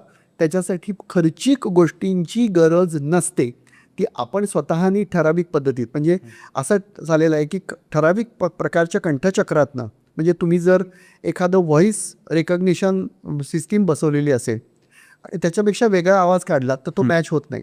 मग त्या फ्रिक्वेन्सीनी ठराविक देवतेचं केलेलं उच्चारण हे तुम्ही सातत्याने करत गेलात तर तुमच्या शरीरावर आमूलाग्र बदल होतो. हे शास्त्रीयदृष्ट्या आता सिद्ध व्हायला लागलेलं आहे. त्यामुळे हे उपचार होते. पण ही रूढी कधीच कोणाला सांगितली गेली नाही. आपण जेव्हा दोन्ही हाताच्या ओंजळीत पाणी घेऊन नदीच्या काठावर उभं राहून जेव्हा अर्घ्य देतो तेव्हा हातावरून पडणाऱ्या पाण्यातून सूर्यामधली इन्फ्रारेड किरणं आपल्या आज्ञाचक्रावर येऊन आपल्या शरीरात बदल होतो हे आपल्याला माहीतच नाही. आपण काय करतो, गुरुजींनी सांगितलं म्हणून घरच्या घरी बादलीत 2-3 आचमनं तिथे करतो आणि म्हणतो आम्ही उपचार केले, आम्हाला काहीच फरक पडला नाही. कसा करेल? त्याच्या मागचं मूळ नॅचरल असणारं जे तत्व आहे ते तुम्ही शास्त्र म्हणून कधी ओळखलंच नाही, म्हणून फरक पडला नाही. पण उपाय होतो का? 100% होतो. उपचार 100% होतात. त्याच्यासाठी खर्चिक उपचारांची गरज लागत नाही. मी अतिशय महत्त्वाच्या पद्धतीने सांगतो की जप, पूजा, मंत्र, तंत्र, गंडे, दोरे यावर माझा विश्वास नाही. ज्योतिषी असूनसुद्धा, ज्योतिषाचा प्रखर अभ्यासक असूनसुद्धा ठराविक उपासनांनी आपलं काम होतं आणि कर्म हे त्या माणसं महत्त्वाचं उद्दिष्ट. बऱ्याच वेळा ना मला तुमच्याकडनं एक साधा प्रश्न आहे की एक सर्वसामान्य माणसाने रोज सकाळी कुठला मंत्र करावा की ज्याने त्याचा ऑरा ॲटलिस्ट न्यूट्रल किंवा पॉझिटिव्ह राहील, निगेटिव्ह नाही राहणार? बरं, माझं असं मत आहे की तुमच्या वैयक्तिक पत्रिकेमध्ये विकर असलेले जे ग्रह असतात ते पॉझिटिव्ह करण्यासाठी प्रत्येकाला खरं तर वेगळं हे मंत्र असतो. परंतु सर्वसामान्य पद्धतीने जशी आपण विटामिनची गोळी खा असं म्हणाल तर मला असं वाटतं की सकाळी उठल्यानंतर दुपारी 12च्या आत आदित्य हृदय स्तोत्र, सूर्योदयाच्या वेळेला, त्यानंतर जो मधला कालावधी असतो त्यावेळेला नारायण कवच नावाचा तो भाग आणि रात्री झोपताना इधर रामरक्षा किंवा विष्णू सहस्त्रनाम एवढं तुमच्यासाठी पुरेसं आहे. कारण यातली असणारी जी बीजमंत्राची शक्ती आहे ती माणसाला पॉझिटिव्ह ठेवायला 100% मदत करते. हो, आपल्या पद्धतीनुसार मूड असलेल्या मुलांना त्यांच्या ठराविक ग्लँड ॲटोमॅटिकली उत्तम पद्धतीनं कार्यान्वित करून सोन्याच्या ज्या आभूषणं आपण घालतो ती आभूषणं, म्हणजे सोन्याचं कानातलं घातलं, इथे कान टोचलं, इथे बिगबाळी घातली, इथे चांदीचा स्टड घातला, नाक टोचलं गेलं, गळ्यात हातात ठराविक धातू घातले गेले आणि प्रज्ञाविवर्धन स्तोत्रासारखी स्तोत्र म्हटली गेली तर लहान मुलाला माहिती आहे जी डेव्हलपमेंट होणार आहे ती अतिशय उत्तम पद्धतीने होऊच शकते. पण ही 3 स्तोत्र मी आपल्या दर्शकांना आवर्जून सांगेन की सकाळी उठल्यानंतर आदित्य हृदय स्तोत्र आपण जरूर वाचा. मधल्या कालावधीमध्ये नारायण कवचाचा आपण आवर्जून पाठ करा आणि रात्री झोपताना विष्णू सहस्त्रनाम याच्यासारखा जर भाग किंवा रामरक्षा याच्यासारखा भाग तुम्ही म्हणलात तर तो भौतिकदृष्ट्या सुद्धा अतिशय उत्तम पद्धतीने तो भाग होतो. प्रत्येक आजारावर एकच औषध लागू पडत नाही. नाही. पण निरोगी राहण्यासाठी काय करायला पाहिजे ते मी तुम्हाला सांगितलं आहे. परफेक्ट. Thank you so much. तुम्ही मगाशी बोलता बोलता म्हणालात की ना त्याच्यामध्ये मला असं जाणवतं की नेमकं मी ज्योतिष शास्त्रात समजा मला कोणत्या ज्योतिषाला अप्रोच करायचा आहे तर तो काय बघून करावा आणि तुमच्याकडेच काय यावं असं सर्वसामान्यांना पडणारा प्रश्न आहे. क्या बात आहे. आत्ताच्या कालावधीमध्ये अत्यंत दुर्दैवाने मी गोष्ट सांगतो की मला कोणाला नावं नाही ठेवायची आहेत, परंतु गोष्टी अशा आहेत की मला 2 मिनिटात होणाऱ्या इन्स्टंट नूडलसारखे गैरसमज आणि अभ्यासक्रम हे प्रचंड फोफावलेले आहे. आत्ताच्या कालावधीत असणारी जी नवीन मंडळी आहेत ते 6 महिन्याचा ज्योतिष अभ्यासक्रम काढतात आणि लगेच येऊन तातडीने रील बनवतात आणि अशा भयंकर पद्धतीने ती रील बनवतात. माहितीचा महापूर तुमच्यापर्यंत येतो, त्यातली एकही गोष्ट होत नाही आणि तुमचा शास्त्रावरचा विश्वास डळमळीत होतं. ज्योतिषी असा असायला पाहिजे की ज्यांनी नेमक्या पद्धतीने पुढे येणाऱ्या अडचणींबद्दल तुम्हाला स्पष्ट पद्धतीने बोललं पाहिजे. त्या अडचणी टाळण्यासाठी तुम्हाला नेमक्या पद्धतीने काय उपासना करायची ते सांगणं गरजेचं आहे आणि त्या उपासना नेमक्या सोप्या आणि तर्कावर आधारलेल्या असल्या पाहिजेत हे सांगणं अत्यंत गरजेचं पाहिजे. ज्या गोष्टी तुम्हाला मी सांगतो त्या गोष्टीचा तुम्हाला 100% अनुभव यायला पाहिजे. आता कसं असतं, अनेक ज्योतिषी तेल लावून बसलेले असतात अंगाला, म्हणजे मी जे सांगतो ते 100% करेक्टच आहे. तुम्ही मला दाखवलेली पत्रिका 100% करेक्ट आहे हे सिद्ध करण्याची जबाबदारी तुम्हाला दिली तर ते तुम्ही करू शकत नाही. आणि मी म्हणूच शकतो की तुमची पत्रिका चुकीची असण्याची शक्यता आहे, मी जे म्हणतो ते बरोबरच आहे, तर तुम्ही काय कराल, अशा प्रकारचा प्रत्यव्य आहे. पण कुठल्या ज्योतिषाकडे जावं, तर जो ज्योतिषी तुम्हाला नेमक्या पद्धतीनं अचूक गोष्टींचं परिमाण, कधी कधी काय काय त्रास होऊ शकतात याच्या सकट सांगेल, न घाबरवता नेमक्या पद्धतीने, आणि हा कालावधी किती असेल त्याचा तुम्हाला अंदाज देतात आणि त्यांनी सांगितल्याप्रमाणे तुम्हाला त्या त्या पद्धतीने लगेचच अनुभव यायला सुरुवात होतात. अशा मंडळींकडे जावं, न की जी मंडळी स्वतःची जाहिरात करतात. अहो, मला जर माझं ज्योतिष अतिशय उत्तम पद्धतीने कळतं तर मी ते तुम्हाला का सांगेन. श्रीमंत होण्यासाठी एखादा उद्योगपती मी श्रीमंत कसा झालो हे सांगण्यासाठी क्लास नाही घेणे. मला जर परमेश्वराचं प्रत्यक्ष दर्शन झालं आणि जर परमेश्वर माझ्यासमोर उभा राहिला तर मी त्याला सांगेन, मला तुझ्यात सामावून घे, मला काही नको. मी असं नाही सांगणार की मला ठराविक देवता माझ्याकडे आली आणि त्या देवतेने माझ्यावर कृपा केली आणि त्यांनी सांगितलं की आता तू लोकांना तातडीने ही करायला सुरुवात कर, माझी फी 700 रुपये.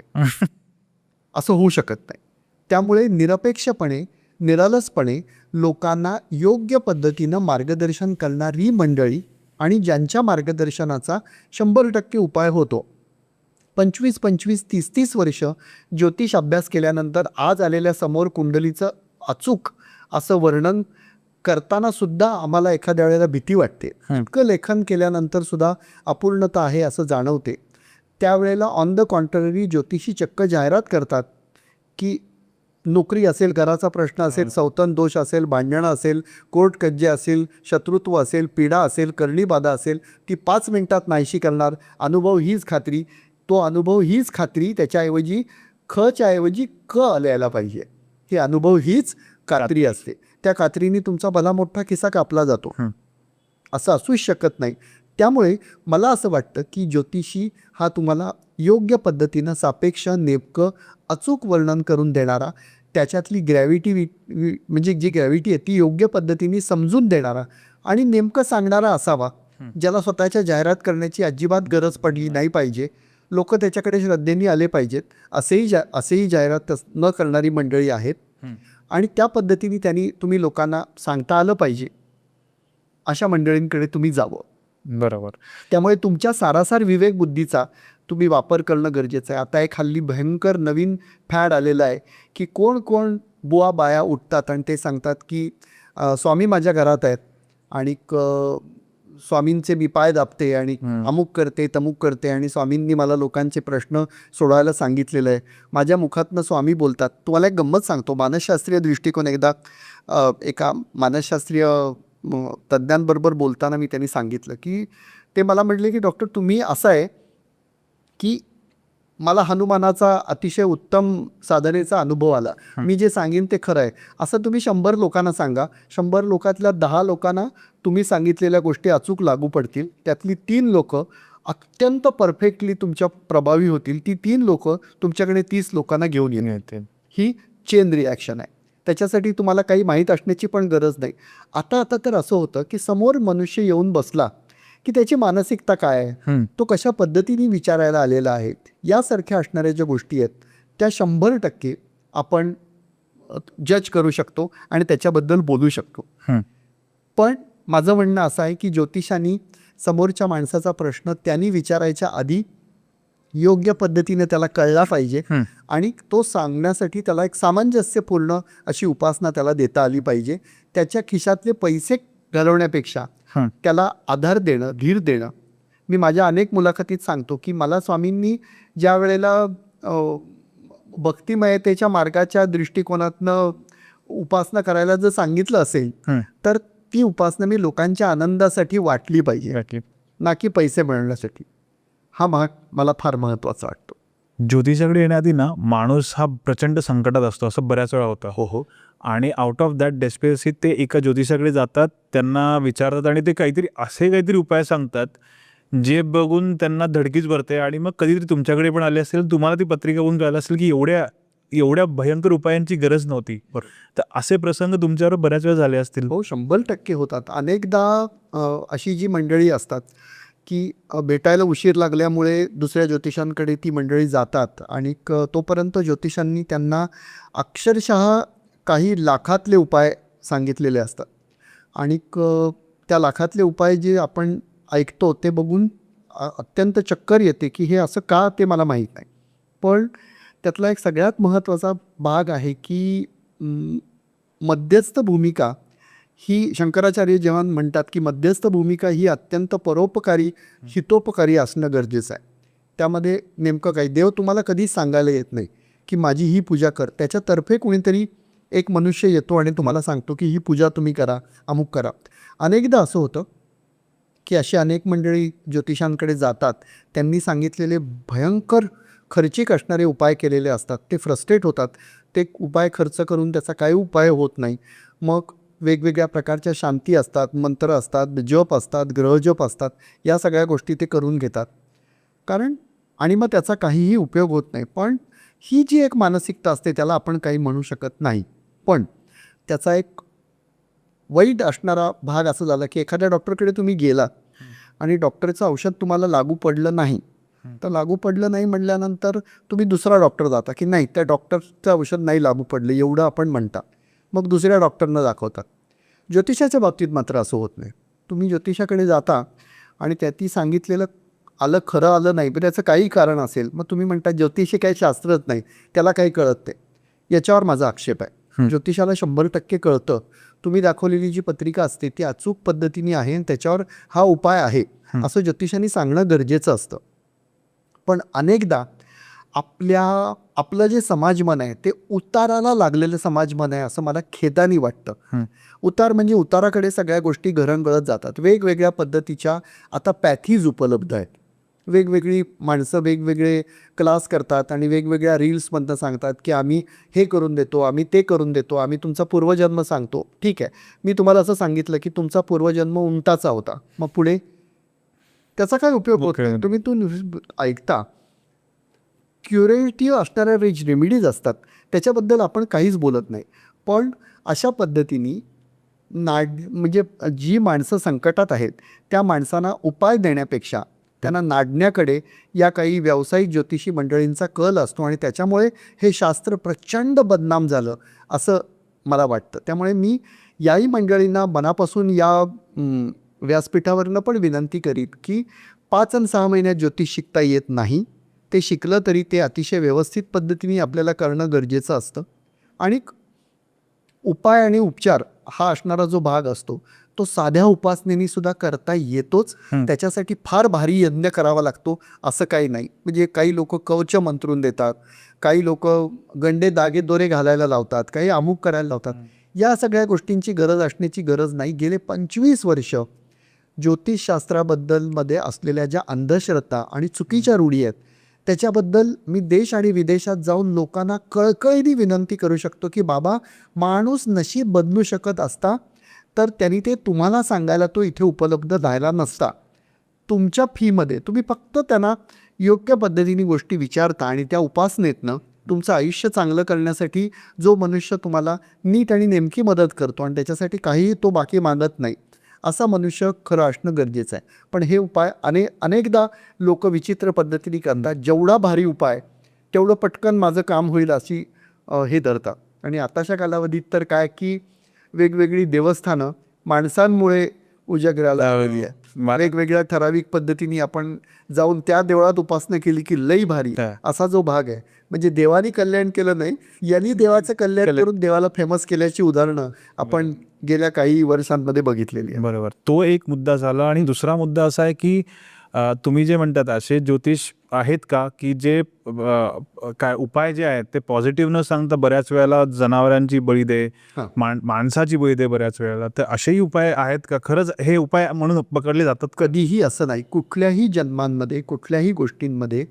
एक एनर्जी विलीन करून ती परमेश्वराला अर्पण करणं याच्यामध्ये बलिविधीचा भाग केला जात होता. आपली जी हिंदू धर्माची असणारी पद्धत आहे ती इतकी सोज्वळ, इतकी छान आणि इतकी सहिष्णू आहे की आमच्या इथे दुर्गेचं कवच म्हणून त्याचा दुर्गा सप्तशतीचा भाग केल्यानंतर दुर्गा सप्तशतीच्या भागामध्ये बोकड म्हणून अजाबली ज्याला आपण म्हणलं जातं, मग तो कोळा द्यायची पद्धत आहे. ठराविक पद्धतीने लिंबू द्यायचं, ठराविक पद्धतीने कच्ची पपई, ही जी फळं आहेत ती फळं भौतिकशास्त्रदृष्ट्या आणि जीवरासायनिक शास्त्रदृष्ट्या निगेटिव्हिटी आकर्षून घेणारी फळं आहेत आणि मग त्याचा बलिविधीसाठी वापर केला जातो. हिंदू धर्मामध्ये कुठल्याही स्वरूपात एका जीवाचा बळी देऊन दुसऱ्या जीवाचं कल्याण करा असं कोणी सांगितलं असेल असं मला वाटत नाही. ते आपल्या जिभेचे चोचले. मला जर आपण बघितलं तर आपल्या इकडे असणारी जी प्रथा आहे त्याच्या मागे जाऊन अगदी आपण पूर्वजन्मीच्या कोशांमध्ये पण किंवा पूर्वाश्रमीच्या कोशांमध्ये पण आपण जाऊन बघितलं तर त्यामध्ये पण एकच होतं की एक एनर्जी त्याच्यामध्ये असलेली एक एनर्जी आहे, ती एनर्जी मोकळी करून ती परमेश्वराला अर्पण करायची. पण त्याच्यामागे कुठल्याही प्रकारचा लॉजिकल सिक्वेन्सिंग नाही. अशाच पद्धतीने आपण पपई, कोहळा, लिंबू, नारळ अशा प्रकारची प्रतिकात्मक फलं बलिविधीसाठी परमेश्वराला चढवतो, अर्पण करतो. इतकी सहिष्णू परंपरा असलेली ही जी हिंदू धर्माची पद्धत आहे त्याच्यामध्ये ही विकृती कुणी आणली याचा काही भाग मला सांगता येत नाही. आणि या सगळ्या गोष्टींचा, त्यात जे असणाऱ्या गोष्टींचा मी मनापासून निषेध केलेला आहे. कारण हिंदू संस्कृतीबद्दल देश-विदेशात जाऊन बोलत असताना मला अनेकदा हा प्रश्न विचारला जातो की खरंच एकाचा बळी देऊन दुसऱ्याचं कल्याण होतं का? याचं उत्तर नाही असं आहे. त्याच्याऐवजी अल्टरनेट सांगितलेले आहे की तो जो कोहळा आहे, कुष्मांड बली सांगितलेला आहे, किंवा पपईचा म्हणजे पक्षी, त्याचे बळी देण्याची जी इक्विव्हॅलंट असणारा जो भाग आहे त्याच्यासाठी दुसऱ्या गोष्टी सांगितलेल्या आहेत. त्यामुळे खरं शास्त्र याच्यावर अवलंबून नाही. म्हणजे जे ज्योतिषी तुम्हाला बळी द्यायला सांगतायत किंवा काळी जादू करा म्हणतात, तर थोडक्यात त्यांच्यापासून सावध राहा. कारण 100% आणि काळी जादू हा एक अत्यंत भयंकर असणारा भाग माझ्या म्हणजे एकूणच अभ्यासाच्या गोष्टींमध्ये पण आहे. आपल्या इकडची असणारी जी मी मगाशी आता तुम्हाला म्हटलं की ठराविक पद्धतीची काही देवींची मंदिरं आहेत किंवा काही ठराविक पद्धतींचे जे विग्रह आहेत, काही ठराविक अशा असणाऱ्या गोष्टी आहेत, तर त्या ठिकाणी जाऊन त्या प्रकारची जी तांत्रिक क्रिया केली जाते, तंत्र आहे का? तंत्र आहे. तांत्रिक मंत्र आहे, तशा पद्धतीची अघोरी उपासना आहे आणि त्यातून योग्य पद्धतीने जो भाग केला जातो त्यातून एखाद्या गोष्टीचं, ज्याला आपण जारण, मारण, बंधन, स्तंभन असे शब्द आपण ऐकतो, तर या बाबतीमधला काय भाग होता हे खरं तर शत्रूवर करायचे उपाय आहेत. म्हणजे जी खल प्रवृत्ती आहे त्या खल प्रवृत्तीवर करण्याच्या उपायासाठी ही परमेश्वरांनी निर्माण केलेली ताकद आहे. आपल्याकडे जर खऱ्या अर्थाने काळी जादू असती तर आपल्याकडे हिंदू धर्मामध्ये अशी बलिष्ठ मंदिरं आहेत की तिथले उपाध्याय किंवा तिथले उपासक आपण सीमेवर आणून उभे केले आणि 2 मिनिटात आपल्या शत्रू राष्ट्रांवर प्रचंड काळी जादू करू त्यांना नाहीसं करून टाकलं, असं आपण का नाही करत आहे? आपल्याला सैन्याची गरज का पडते? आपल्याला आधुनिक शस्त्रास्त्रांची गरज का पडते? त्याच्यामागचं मनोविज्ञान समजून घेणं फार महत्त्वाचं आहे. आपला जो मनोमय कोश असतो, अन्नमय कोश असतो आणि बाह्य कोश असतो, त्याच्यामधून आपण पॉझिटिव्हिटी आकर्षित करत असतो. तर मला माहिती आहे की मला एखादं काम करण्यासाठी प्रसादजींची मदत लागणार आहे. तर प्रसादजींची मदत लागण्यासाठी मी तुम्हाला जेव्हा कधी कॉल करीन तेव्हा त्या कॉलमध्ये डिस्टर्बन्स येऊन मी तुमच्यापर्यंत पोचू शकणार नाही, इथपर्यंतची निगेटिव्हिटी मी मान्य करू शकतो. अच्छा. अशा पद्धतीचा अडथळा निर्माण करणं. कशामुळे? तर त्या ठराविक पद्धतीच्या एनर्जी उमिट केल्यामुळे अशा पद्धतीचे अडथळे. म्हणजे तुम्ही माझ्यापर्यंत पोचू शकणार नाही आणि मला ती मदत होणार नाही, म्हणजे अशा पद्धतीचं बंधन केलं. जारण मारण किंवा अशा पद्धतीच्या असणार की मूठ मारणे, तर हा एक ठराविक पद्धतीचा तो भाग होता. हातात विभूती घेऊन ठराविक पद्धतीने ती हवेमध्ये एनर्जी ड्रॉपअप करणं, त्याच्यानं मूठ मारणं, करणी बाधा, वशीकरण तंत्र, हे ऐकायला फार भारी लागतं. मग वशीकरण हे फक्त वाईट गोष्टींसाठीच आहे का? परमेश्वराला का नाही वश करत? फक्त जगामध्ये असणाऱ्या ज्या वाईट शक्ती आहेत त्या वाईट शक्तीच 100%. तुम्हाला जुरळाचं भूत असं ऐकलंय का कधी? उंदराचं भूत ऐकलंय? अनेक लोक सांगतात तुमच्या पूर्वजांनी साप मारला, त्या सापाच्या साठीचा त्याचा जो आत्मा आहे त्याची मुक्ती करण्यासाठी अमुक अमुक ठराविक पद्धतीची सर्पपूजा करा. मग तुमच्या पूर्वजांनी उंदीर नाही मारले, मग उंदरांसाठी का पूजा नाहीत? जुरळांसाठी का पूजा नाहीत? तो फक्त एकट्या सापानीच काय केलेलं आहे? अशा पद्धतीच्या असलेल्या अनेक अतार्किक गोष्टी इथे केल्या गेल्या. आणि मी तुम्हाला म्हटलं तसं की समाज मन हे उतरणीकडे धावणारं मन आहे. जेव्हा मी अडचणीत असतो तेव्हा मला मदत करण्यासाठी या गोष्टीतनं मला प्रचंड भावनिक मदत मिळेल, ही एक प्लासिबो असणारी भावना जी मानसशास्त्रीय संकल्पनेतनं जन्माला आलेली आहे, की इतकी प्रबल आहे की मी तुम्हाला उद्या सांगितलं की तुमच्या ठराविक पद्धतीच्या ग्रहस्थितीनुसार पूर्वजन्मात तुम्ही काय होतात आणि आता तुम्हाला काय करायला पाहिजे, त्यातून काय बदल होईल, तुम्हाला माहीतच नसतं. पण उपाय तो करण्यासाठी आपण आतुर असतो, कारण आपल्याला त्या संकटातनं सुटायचं असतं. बरोबर. त्या गोष्टीतनं पटकन बाजूला व्हायचं असतं. आणि म्हणून या सगळ्या गोष्टी अशा पद्धतीने होतात. निगेटिव्हिटी आहे का? तो हो आहे. नजर हा लागणे हा भाग आहे. त्या निगेटिव्हिटीचा भाग नक्की केला जाऊ शकतो. आणि मग शास्त्रीयदृष्ट्या संकल्पनेतनं ज्या ज्या गोष्टी निगेटिव्ह असणाऱ्या गोष्टी पटकन अट्रॅक्ट करतात, म्हणजे कुणावरही तांदूळ असेल, नारळ असेल, लिंबू असेल, या तुमच्या शारीरिक ऑरामधनं फिरवल्यानंतर त्यातली निगेटिव्हिटी कॅप्चर करण्याची भौतिकशास्त्रदृष्ट्या तुम्ही सिद्धता मी बघितलेली आहे की त्याच्यानंतर त्याची रेणविक रचना तपासा, हो ती बिघडलेली असते. मग ती ठराविक पद्धतीने त्याचा उतारा करणं किंवा अन्नमय असणाऱ्या गोष्टींमधनं, की आपण बघतो की भातावर गुलाल घालून किंवा लिंबू घालून, काळे उडीद घालून, या सगळ्या गोष्टी, हे असं आपण अनेकदा बघितलेलं असतं. तर आपल्या शास्त्रामध्ये यासारख्या गोष्टी असतात की दृष्ट काढणे, तुमच्या इकडच्या आउटर ऑरामधली असणारी निगेटिव्ह एनर्जी कॅच करून तुम्ही ती टाकून द्या, हा भाग होऊ शकतो. पण जारण मारण तंत्र, काळी जादू आणि याच्यातनं समाजाला भरकटवणं हा असणारा जो भाग असतो तो फार म्हणजे विचित्र आहे. आणि अशा प्रकारचे अतिशयोक्त दावे करणाऱ्या मंडळींची तुम्ही रील बघा, तुम्ही पॉडकास्ट बघा, त्याच्या खाली लोकांचे असणारे कॉमेंट्स बघा, म्हणजे तुमच्या लक्षात येईल की त्यातलं तथ्य काय आणि त्यातलं सत्य काय. जे सत्य असतं ते लोकांपर्यंत पोहोचवण्यासाठी वेगळ्या जाहिरातीची गरज लागत नाही. कसं असतं, सूर्य रोज उगवतोच, मला प्रकाशात यायचं असेल तर हॅलोजनचे 10 लाईट लावून मला उभं राहायला लागतं, म्हणजे लोकांचं माझ्याकडे 100 लक्ष लागतं.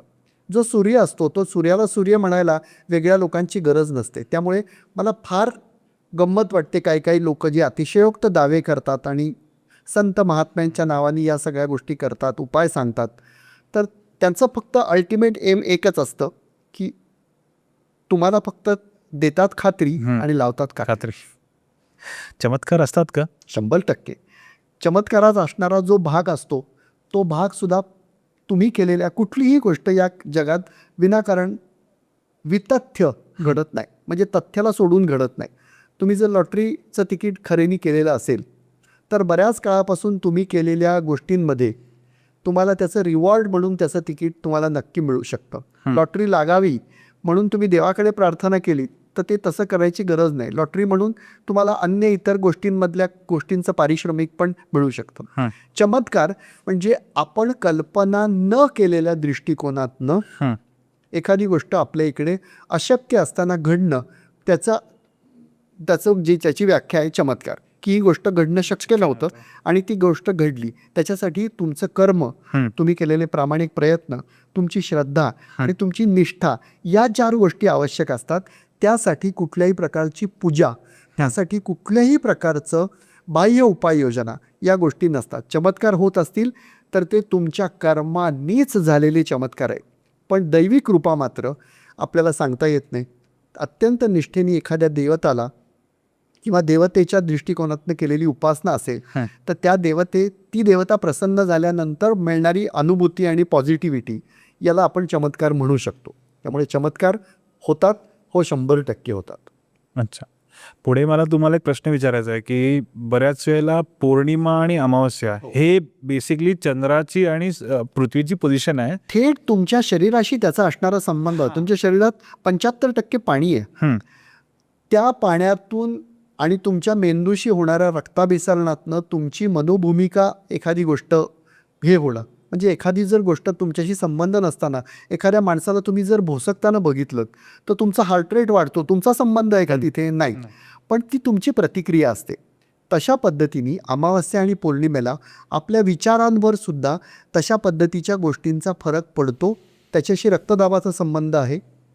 आणि BN पुरंदरेंसारख्या अतिशय ज्येष्ठ अशा माणसाने की ज्यांचा ज्योतिषावर विश्वास नव्हता पण अभ्यास केल्यावर शल्य कौशल्यसारखं पुस्तक त्यांनी केलं की अमावस्या आणि पौर्णिमेच्या वेळेला नेमक्या कुठल्या तिथीला ऑपरेशन केलं तर कमी ब्लड लॉस होईल, हे तत्त्व आणि तो टेक्स्ट मांडणारे पुस्तक आज ज्योतिषशास्त्राकडे उपलब्ध आहे. त्यामुळे अमावस्या आणि पौर्णिमा याच्यामध्ये 100% उन्मादासारखी स्थिती निर्माण होणं आणि अगदी पार गलित गात्र असण्यासारखी स्थिती निर्माण होणं अशासारख्या गोष्टी नक्की अनुभवाला येतात, ज्याला शास्त्र काही सांगू शकलेलं नाही. पण मानसशास्त्राने याचा विचार केल्यानंतर त्याचा तो एव्हिडन्स ते देऊ शकलेला आहे. अच्छा, तेच मला विचारायचं होतं. कारण आपल्याला बऱ्याच वेळा सांगितलं होतं की अमावस्येला अरे नाही हे नको करूस, पौर्णिमा त्यातल्याच जरा बरी आहे. बरोबर. तर ह्यासाठी मला तुम्हाला प्रश्न विचारायचा होता. पुढे जाऊन मला तुम्हाला विचारायचं आहे की ज्योतिषशास्त्राची काही उपांग पण आहेत का? हो, निश्चितपणे ज्योतिषशास्त्राची उपांग आहेत. खरं तर मुळातच ज्योतिष हे वेदाचंच उपांग आहे. म्हणजे वेदांगातून आलेलं ते उपांग आहे. त्याच्यामध्ये हस्तसामुद्रिक शास्त्र आहे, हात बघून तुम्ही ज्योतिषशास्त्र, अंगलक्षणशास्त्र आहे, मुद्राशास्त्र आहे, छायाशास्त्र म्हणजे तुमची सावली कशी पडते याच्यावरनं ज्योतिष आहे.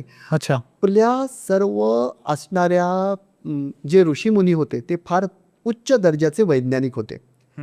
या मंडळींना लक्षात आलं आणि या सगळ्या मंडळींनी जी शास्त्र निर्माण केली, आयुर्वेद शास्त्र निर्माण केलं, कसं कळलं असेल त्यांना? ज्याला आपण परीक्षणीय प्रयोग करून एखाद्या झाडाचं मूळ वापरायचं, खोड वापरायचं, पान वापरायचं, साल वापरायची की त्याचा चोथा वापरायचा, म्हणजे त्याचं आयुष्य हे कळेल. मारुती चितमपल्लीशी बोलत असताना त्यांनी मला सांगितलं होतं की संदीप, ते म्हणले की त्या म्हणजे जे ऋषीमुनी होते त्यांच्याशी लिटरली ती झाडं बोललेली आहेत की तशा पद्धतीने त्यांनी सांगितलेले आहेत की आमचा उपयोग काय. आता ती बोललेली आहेत म्हणजे त्यांचं अंतर्ज्ञान किंवा सिक्स सेन्स हा त्यांना हे असेल. मग त्यांनी प्रयोग करून बघितले असतील आणि मग तो भाग आहे. इथे बोललेली आहेत हा गोष्ट वाच्यार्थाने आपण जर घेतला तर मला लगेच लोक वेड्याने काढतील की जाड कसं तुझ्याशी बोलेल, माझं काय वापर. पण तुम्ही हे बघा की आपल्या शास्त्रात असलेली कुठलीही गोष्ट विनाकारण नाही, त्याच्यावर गैरसमजाची पुटं चढलेली आहेत. शास्त्राने दिलेलं प्रत्येक गोष्टीचं ज्ञान हे लखलखीत सोन्यासारखं होतं. गैरसमजाची पुटं आणि त्याच्यावर गंज चढला आणि मग लोकटीकेच्या गंजामुळे ती गोष्ट हिणकस आहे असं आपल्याला वाटायला लागलं. त्यामुळे यासारख्या गोष्टीत ज्योतिषाच्या उपांगामध्ये पण आपण बघू शकतो. म्हणजे आपण कुंडली बांधतो, हस्तरेखा बघतो किंवा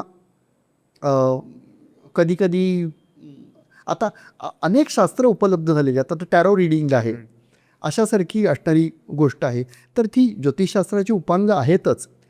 जसं ॲलोपॅथी आहे, होमिओपॅथी आहे किंवा आणखीन इतर पॅथीनी मूळ काय रोग शोधायचा आणि त्याच्यावर अचूक उपाय करायचा. तर तशी ही ज्योतिषाची उपांग आहेत. त्याचीही साधना योग्य पद्धतीने केली गेली पाहिजेत. पण शास्त्र सोडून आता हे जी नवीन उदयाला आलेली काही काही शास्त्र आहेत की मी एक अमुक गोष्ट बघतो आणि मला तुमचा पूर्वजन्म आणि तुमच्या पूर्वजन्मात काय, याला शास्त्रीय आधार काय आहे? याला कुठलाही शास्त्रीय आधार नाही. त्याचा आत्ता तुम्ही काय करू शकणार आहात? म्हणजे पूर्वजन्मात तुमच्या, मी जर तुम्हाला उद्या सांगितलं की प्रसादजी तुमचा पूर्वजन्म होता तर कर्नाटकातल्या एका घरी तुम्ही जन्माला आलात आणि त्याच्यामुळे आत्ताची परिस्थिती तुमची अशी आहे, आत्ता तुमची बायको तुमच्याशी चांगलं वागत नाही. म्हणजे बायको चांगलं न वागण्यासाठी कुठल्याच शास्त्राची गरज पडत नाही. I am not racist. पण हा गमतीचा विषय सोडून द्या. पण मला असं वाटतं की अशा पद्धतीचे की जे बेसलेस, त्याला मी म्हणणार नाही, पण तर्कसंगत असणाऱ्या गोष्टींबद्दल आपण काही नाही. मी समजा मी मागच्या जन्मी कोण होतो हे मला कळलं तर काय फरक पडेल? त्याच्याऐवजी माझी समस्या समजून घेऊन माझ्यासमोर बसणाऱ्या गुरुजींनी मला जर उपासना सांगितली आणि मला कर्माचा योग्य मार्ग दाखवला की तुझी ही समस्या या कालावधीत संपेल, त्यासाठी या देवाची उपासना करायची आहे, इतकं साधं सोपं हे आवश्यक आहे. पत्रिकेवरनं मला विचारायचं तुम्हाला, मला भगवान श्रीकृष्णाविषयी विशेष अट्रॅक्शन आहे. तर त्यांची पत्रिका किंवा प्रभू श्रीरामांची पत्रिका वगैरे असं काही तुम्ही बघितली आहे का? किंवा अतिशय मस्त भारी प्रश्न आहेत. बघा, दक्षिणेमध्ये पहिल्यांदा प्रभू श्रीरामांची पत्रिका बघितली जाते, नंतर श्रीकृष्णांची पत्रिका बघितली जाते, अच्छा, आणि मग नंतर तुमची पत्रिका बघितली जाते. असं जुन्या कर्मठ ज्योतिषांनी सांगितलेला तो एक फार भारी असणारा भाग आहे. याचं कारण तुम्हाला सांगतो. हे दोघंही जण जे पुरुषोत्तम होते, एक मर्यादा पुरुषोत्तम होता आणि दुसरा अमर्याद पुरुषोत्तम होता. मर्यादा पुरुषोत्तम म्हणजे मर्यादेत राहून आपल्याला काय काय साध्य करता येतं हे रामानी दाखवलं, आणि अमर्याद असणाऱ्या गोष्टीत की सगळी कर्म मला तुम्ही द्या आणि ती मी स्वीकारतो असं म्हणण्याची हिंमत कुणात होती दुसरी? एकात फक्त राम होता की ज्यांनी कर्मात अतिशय उत्तम उच्च पद दिलं, आणि दुसरा म्हणतो की कर्मच मला देऊन टाका. आपल्या आयुष्यामध्ये छल, कपट, स्त्रीसंग, शत्रुपीडा, भांडणं, आपसातले वाद, कुटुंब कलह, युद्ध, तह, पळून जाणं, त्यानंतर ज्याला आपण स्त्री पळवणं किंवा त्याच्याबद्दलच्या असणाऱ्या सगळ्या गोष्टी, भाऊबंधांचे राग, घर आणि जमिनी याच्यावरनं असणारे वाद, या सगळ्या गोष्टी रामायणात आणि महाभारतात आपल्याला येतात. तर म्हणून हे दक्षिणेतले ज्योतिषी काय करतात की या पद्धतीत रामाची आणि श्रीकृष्णाच्या पत्रिकेला आधी पहिल्यांदा नमस्कार करतात.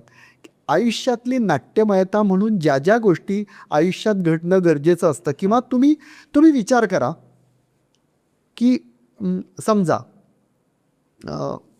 एखाद्याला गादीवरनं हकलून बसवणे, हे त्याच्यात आहे का? हो आहे. कट आहे का? आहे. कारस्थान आहे का? आहे. खून आहे का? आहे.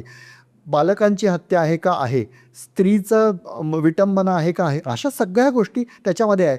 एकही गोष्ट या दोघांच्या पत्रिकेमध्ये अशी नाही की जी त्यांच्या आयुष्यात घडलीच नाही. म्हणून त्या दोन पत्रिकांना टॉवर मानायचं आणि त्याच्या तुलनेत तुमची पत्रिका बघायची, असा प्रघातही आहे. त्यामुळे ही जी दोन मंडळी आहेत, प्रभू श्रीरामांचं चरित्र हे विलक्षण होतं, आणि श्रीकृष्णांचा असणारा जो भाग असा होता की त्यांनी चारित्र्याबद्दलच सगळ्या गोष्टी अशा केल्या की सगळ्या गोष्टी निर्मोहीपणे भोगून अतिशय उत्तम पद्धतीनं जीवन कसं जगता येतं आणि योग्य मार्गाला कसं जाता येतं ते श्रीकृष्णांनी सांगितलं. त्यामुळे रामकृष्णांमधल्या तुलनेत हा भाग मला फार महत्त्वाचा वाटतो. मर्यादा आणि अमर्याद पुरुषोत्तम अशी ही दोन्ही मंडळी होती. हे तर झालं देवांबद्दल, पण आत्ता हयात असलेल्या काही लोकांच्या पत्रिकेमधले सगळ्यात स्ट्रॉंग तुम्हाला वाटलेली पत्रिका कोणाची, किंवा असं काही? अमेरिकेच्या राष्ट्राध्यक्षांपासून ते चोरापर्यंत सगळ्याच्या पत्रिका मी बघितलेल्या आहेत. ओके. तर तथ्य आणि तर्कदृष्ट्या यश मिळालं, पैसा मिळाला म्हणजे पत्रिका यशस्वी असं मानणारा मी नाही. तर त्यामुळे सगळ्यात उत्तम पत्रिका कोणाची, तर मी सांगेन की युगप्रवर्तक असलेली जी मंडळी आहेत, मी टाटाच्या पत्रिकेला इथे सगळ्यात महत्त्वाचं हे देतो की ज्या माणसाने ऐशोआरामाकडे पाठ फिरवली, ज्या माणसाने कुठल्याही गोष्टीचा हव्यास धरला नाही, त्यामुळे कुठल्याही प्रबल आणि प्रखर सत्ताधीशापेक्षा लोकांसाठी काम करून फक्त लोकांना मोठं करणं आणि त्यांच्यासाठी काहीतरी नवीन देणं, आपली प्रखर तत्व आणि देशनिष्ठा जपणं, आपलं चारित्र्य जपणं आणि लोकांच्या मदतीसाठी अनेक गोष्टी करणं हे कुणाचं होतं तर मी टाटांच्या पत्रिकेकडे याचा उल्लेख करेन, ना की कुठल्या राजकारण्याच्या, अच्छा, असं मला वाटतं. नक्कीच. काही तुम्हाला भविष्य सांगता येईल? आत्ता जे सध्या करंट सिच्युएशन चालू आहेत, हां, सगळीकडे युद्ध चालू आहेत, म्हणजे ऑलमोस्ट तुम्ही कुठल्याही खंडात जा तिथे काही ना काहीतरी चालूच आहेत. बरोबर. ह्याला घेऊन काही तुम्हाला भविष्य सांगावं असं वाटतं? हो, 100%. मला असं वाटतं की आत्ता जो प्रेडिक्टिव्ह पार्ट आहे तो आत्ता केतू आणि मंगळ हे सिंह राशीसारख्या प्रचंड ऊर्जास्पद ग्रहात आहेत आणि कुंभ राशीमध्ये आत्ता राहूचं भ्रमण चालू आहे.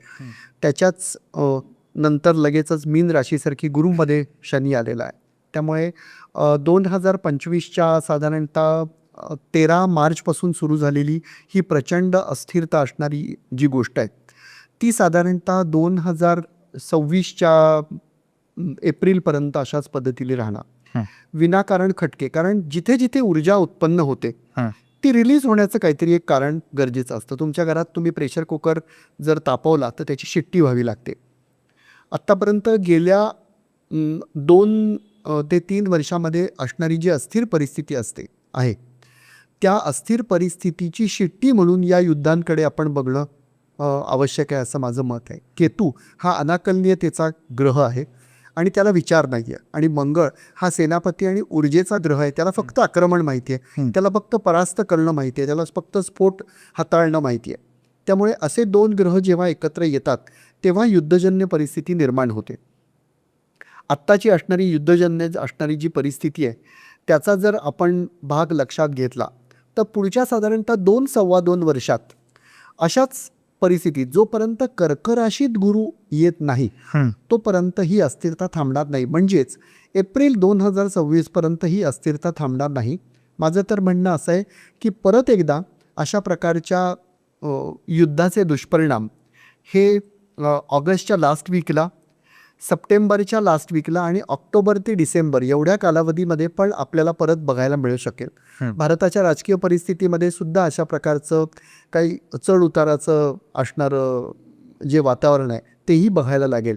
पण आता मला नक्की माहिती आहे की 28 जुलैपर्यंत हे जे ताण आहेत किंवा विमान अपघात आहेत किंवा नैसर्गिक भूकंप आहेत, स्खलनं आहेत, यासारख्या ज्या गोष्टी आहेत त्या नेमक्या होत राहणार आणि त्याला आपण काही करू शकणार नाही. याचं कारण असं की केतूसारखा ग्रह जेव्हा रवीसारख्या सर्वोच्च शक्तिमानतेत येतो त्यावेळेला माणसाची मानसिकता बदलून जाते.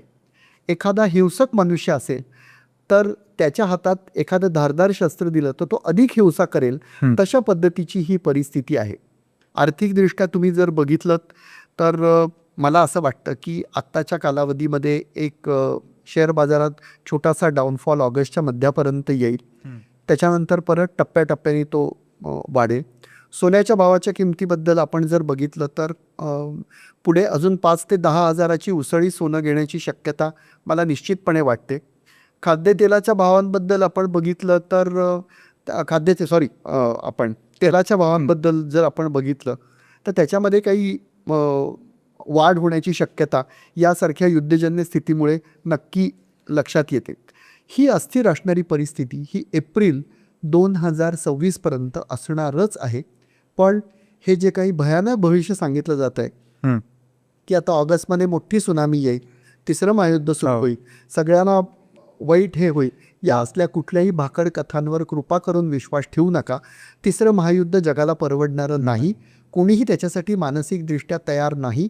छोटी युद्ध होतील आणि ती तेवढ्यापुरती असतील.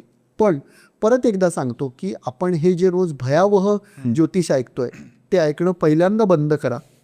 आपण आपल्या मानसिकतेतून आणि पॉझिटिव्हिटीतनं जेवढं शक्य आहे तेवढी उपासना करून सन्मार्गाला राहा आणि कमीत कमीच 2 चांगल्या गोष्टी रोज करा. तुमच्या नशिबाला असणारे ताण नक्की कमी होतील असं मला वाटतं. भविष्यासाठी सगळ्यात महत्त्वाचं आहे तुमचे कर्म आणि तुमच्यात असलेली ऊर्जा. बरोबर. ह्या दोघांचं तुम्ही कॉम्बिनेशन व्यवस्थित वापरलं तर मला नाही वाटत की तुम्हाला काही प्रॉब्लेम येऊ शकतात. हे $1 मिलियन वाक्य आहे. म्हणजे जे उत्तर मी देणं अपेक्षित होतं ते तुम्ही हे केलं. या बात आहे, मला फार मनापासून आवडलं. पण ही गोष्ट ही खरोखरच आहे. एक असा समाज निर्माण होण्याची गरज आहे की ज्याच्यामध्ये सकारात्मक कर्म आहे, दुसऱ्याला मदत करण्याची इच्छा आहे, ज्याच्यामध्ये 100% निर्व्यसनी स्थिती आहे आणि लोकांचं चांगलं करण्याची आणि पॉझिटिव्ह गोष्टीतनं ज्याला आपण सकर्मकता हा विशेष भाग मी बघतो. आत्ताची जी तरुण पिढी आहे ती तुम्ही बघा की मला काम नाही करायचं आहे, मला भाईगिरी करायची आहे, मला कार्यकर्ता म्हणून मिरवायचं आहे, मला पटकन मिळणारे पैसे हवेत, मी कुमार्गाकडे जाऊन पटकन पैसे मिळवू शकतो. नीट नेटकं नेमकं काम करून टिचून काम करून मी श्रीमंत होईन अशी भावना मला नाही आहे. तर हा असणारा जो भाग आहे तो भाग दुरितांचे तिमिर जावं तशाच पद्धतीने मला असं वाटतं की तो ॲक्टिवेट होणं गरजेचं आहे. ते जर तुम्ही केलं तर एक नवीन सुदृढ समाज निर्माण व्हायला निश्चितपणे मदत होईल. अच्छा, मला अजून शेवटचे 2-3च प्रश्न आहेत. हो, बिंदास. त्यातला एकदम वेग प्रश्न मी विचारतो की तुमच्या मते कुठले कुठले देवस्थानं आहेत किंवा तीर्थक्षेत्र आहेत ज्याच्यामध्ये तुम्हाला ती ऊर्जा जाणवते किंवा तुम्हाला एक साधारणपणे असा भाव येतो की आता मला काही नको, भविष्य नको, भूतकाळ नको, मला फक्त शांतपणे तुला बघू दे. करेक्ट प्रसादजी. माणूस असा असतो की तो देवतांच्याकडे जेव्हा जातो तेव्हा तो मनात काही ठराविक अशा अपेक्षा घेऊन जातो. तुम्हाला असं वाटतं का की परमेश्वरी चैतन्य ऊर्जा आहे, त्या ऊर्जेला काही सांगावं लागतं? लहान पोरगं जर आईकडे जाऊन उभं राहिलं तर त्या आईला लगेच लक्षात येतं की त्याला कशाची भूक आहे, तत्क्षणी ती देते. फक्त एक जर असेल तर मोठा मुलगा असेल तर आई त्याला पोळी भाजी देते, धाकटं पोरगं असेल तर त्याला दुधात पोळी भिजवून देते, दुसरं असेल तर तूप साखर पोळी देते. देवाकडे काही जाऊन मागण्याची गरज नाही. देवाला 100% माहीत असतं. देव तुमच्या कुठल्याही गोष्टींमध्ये इतकं हे करत नाही. तुम्ही जे सगळे देवाच्या नावावर पावत्या फाडता ते सगळं पावत्या फाडणं आधी पहिल्यांदा कर्मातनंच बद्ध झालं पाहिजे. देव तुमच्या कर्मानुसार तुम्हाला सगळ्या गोष्टी देत असतो. देव ही अशी एक विलक्षण शक्ती आहे की जी तुम्ही केलेल्या कर्मांचंच फळ तुम्हाला देत असते. तुम्ही विचारलेल्या प्रश्नांच्या अनुषंगाने भारत ही योगभूमी आहे आणि भारतात अशी अनेक हजारो देवस्थानं आहेत. 1-2 देवस्थानांचा उल्लेख मी करणं म्हणजे बाकी इतर असलेल्या सगळ्या देवस्थानांवर मी बरोबर. ज्याला आपण म्हणतो की अन्याय करण्यासारखा भाग आहे. पण तरीसुद्धा मी सांगतो की तिरुपती हे देवस्थान आहे की जिथे विष्णूचं पूर्ण स्वरूप आहे, पूर्ण ब्रह्मस्वरूप चैतन्य म्हणून तिथे तो उभा आहे. त्याच्याशी जाऊन मानसिकरित्या देवाणघेवाणीचा व्यवहार केला म्हणून माझं काम चांगलं झालं वगैरे असं काही करायची गरज नाही. तुमची जेव्हा भावतादात्म्यता असते, एखादा मनुष्य तुम्हाला 20 वर्षांनी अत्यंत जिव्हाळ्याचा भेटल्यावर तुम्ही त्याला घट्ट मिठी मारून फक्त रडता, तुम्ही बसून चहा पाणी विचारत नाही. तसं तुमचा जो भाव असतो, तुमची जी श्रद्धा असते ती घेऊन तुम्ही देवाच्या समोर गेलात की तत्क्षणी तुमच्या डोळ्यातनं अनाहूतपणे पाणी ओघळायला लागतं. परमेश्वराला काही मागायची अशी गरजच लागत नाही की मला हे पाहिजे. म्हणून सर्वात श्रेष्ठ विश्वप्रार्थना अशी आहे की जे तुला माझ्यासाठी चांगलं वाटतं ते तू दे. देव बरोबर त्या पद्धतीने ती गोष्ट देतोच. तिरुपती हे एक देवस्थान आहे. जिथे जिथे म्हणून दत्तप्रभूंची देवस्थान आहेत ती तिथे अत्यंत उत्तम असणारी देवस्थान आहेत की जिथे कर्माचा विपाक तिथल्या तिथे 100% करून जातो. एक उपनिषदातली एक गोष्ट मला अगदी आवर्जून आठवते की तुमचा बिलीफ हा भाग कशा पद्धतीने असतो. एक ज्याला आपण शापमुक्तेश्वर महादेव अर्थात ही कल्पना आहे, संकल्पना आहे. शापमुक्तेश्वर महादेव होता आणि त्याचं दर्शन घेता क्षणी तुमची सगळी पापं 100% धुवून निघतील असं सगळ्यांचं म्हणणं होतं. शंकर आणि पार्वती त्याच मंदिराच्या बाहेर एका वृद्ध माणसाचं रूप घेऊन बसून राहिले. शंकर वृद्धाचं रूप घेऊन खड्ड्यात पडला होता आणि त्याची वदंता अशी होती की त्या शंकराचं दर्शन घेतलं की तुमची सगळी पापं 100% विलयाला जातील.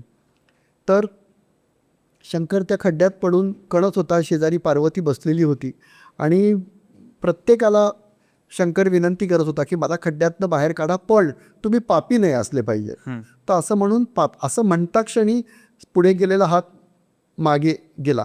एकच खेडूत होता जो शंकराचं दर्शन घेऊन बाहेर येत होता आणि त्यांनी ते माणसाचं ऐकलं आणि शंकराला त्यांनी झटकन हात दिला आणि तो त्याला म्हटला तू काही पाप केलं नाहीस ना? नाही, तो म्हटला मी पाप केलं ना, पण मी आता शंकराला जाऊन आलो, माझी सगळ्या पापावरती त्यांनी मुक्तता केली. हा असणारा जो जबरदस्त विश्वास असतो तो परमेश्वर चरणी गेल्यानंतर तो योग्य पद्धतीने विलय होतो आणि तुम्हाला एक पॉझिटिव्हिटी मिळते. दत्तस्थानं आहेत, अनेक जागृत मातेची स्थानं आहेत, म्हणजे अनेक देवींची स्थानं आहेत. या वेगवेगळ्या स्थानांमधनं आपल्याला सतत ऊर्जा मिळत राहते. पण 1-2च स्थानं असं सांगता येणं शक्य नाही, कारण भारताला जी योगभूमी म्हणून स्थान मिळालेलं आहे, तर साध्या दगडाला सुद्धा शेंदूर लावून आपण त्याच्यासमोर नतमस्तक झालो तर त्याच्यातनं ऊर्जा मिळते, हा भाग आपण अनेकदा अनुभवलेला आहे. तर त्यामुळे दत्त, देवी, शंकराची काही ठराविक स्थानं, ज्योतिर्लिंगाचा असणारा भाग आहे, देवीचा असणारा भाग आहे, तर ती स्थानं फार ऊर्जामयी आहेत. आणि ती ऊर्जामयी का आहेत, तर हे जनरेटर्स आहेत. त्या जनरेटरकडे तुम्ही गेलात आणि तुम्ही किती डिस्चार्ज झाला असता तरी तुमची ऊर्जा परत संचयित होऊन तुम्हाला मिळते. म्हणून तिथे देवस्थानं केली, की तुम्ही बघितलं असेल तर ते विग्रह, म्हणजे देवतांच्या मूर्तीला विग्रह म्हटलं जातं. त्याची प्रतिष्ठापना केली जाते ठराविक पद्धतीने. जमिनीपासून सोन्याची तार घालून रत्नाच्या कलशापर्यंत त्याची एनर्जी ओमिट होण्याची स्थिती, तो भाग तिथे केला जातो आणि तिथे तो विग्रह बसवला जातो. तिथून जे येणाऱ्या ज्या ऊर्जा असतात त्या ऊर्जा माणसाला मिळत राहतात. म्हणून म्हटलं की हे जनरेटर्स आहेत आणि त्याची प्रतीकं आपण घरात बसवतो. पण त्या देवळात जाऊन हे करायला सांगणं म्हणजे त्या एनर्जीशी तुमचं तादात्म्य पावणं. साधं आपण देवाला जो निरांजन ओवाळतो ते करून पुजारी समोर उभा राहिल्यानंतर आपण घालील लोटांगण म्हणत असताना आपण स्वतःभोवती प्रदक्षिणा घालतो. ती जगाभोवतीची प्रदक्षिणा नाही, येणाऱ्या ऊर्जा लहरी आहे त्या तुमच्यापर्यंत याव्यात आणि त्या सर्वांकाला लिपेटाव्यात म्हणून प्रदक्षिणा जी सांगितलेली आहे, देवाला सांगितलेली प्रदक्षिणा आहे, त्या एनर्जीमधनं लिप्त होऊन एखाद्या कापूस गुंडाळावा दोरीला, तशा पद्धतीने ती ऊर्जा गुंडाळली जावी म्हणून प्रदक्षिणा आहे. अशा प्रकारच्या अनेक गोष्टी आहेत, पण अशी अनेक देवळं उपलब्ध आहेत. तर जाता तर मला तुमच्याविषयी बरंच थोडेफार प्रश्न विचारायचे आहेत, की तुम्हाला कधीपासनं ह्या क्षेत्राकडे यावं असं वाटलं? माझ्या वयाच्या 7व्या वर्षापासनं माझं चालतं बोलतं विद्यापीठ होतं. माझे आजोबा अखिलासवासी पंडित काकासाहेब अवचट, त्यांचा स्वतःचा मोर दॅन 60पेक्षा जास्त वर्षाचा व्यासंगच होता आणि घरातच ते असल्यामुळे परंपरागत ते माझ्याकडे आलं.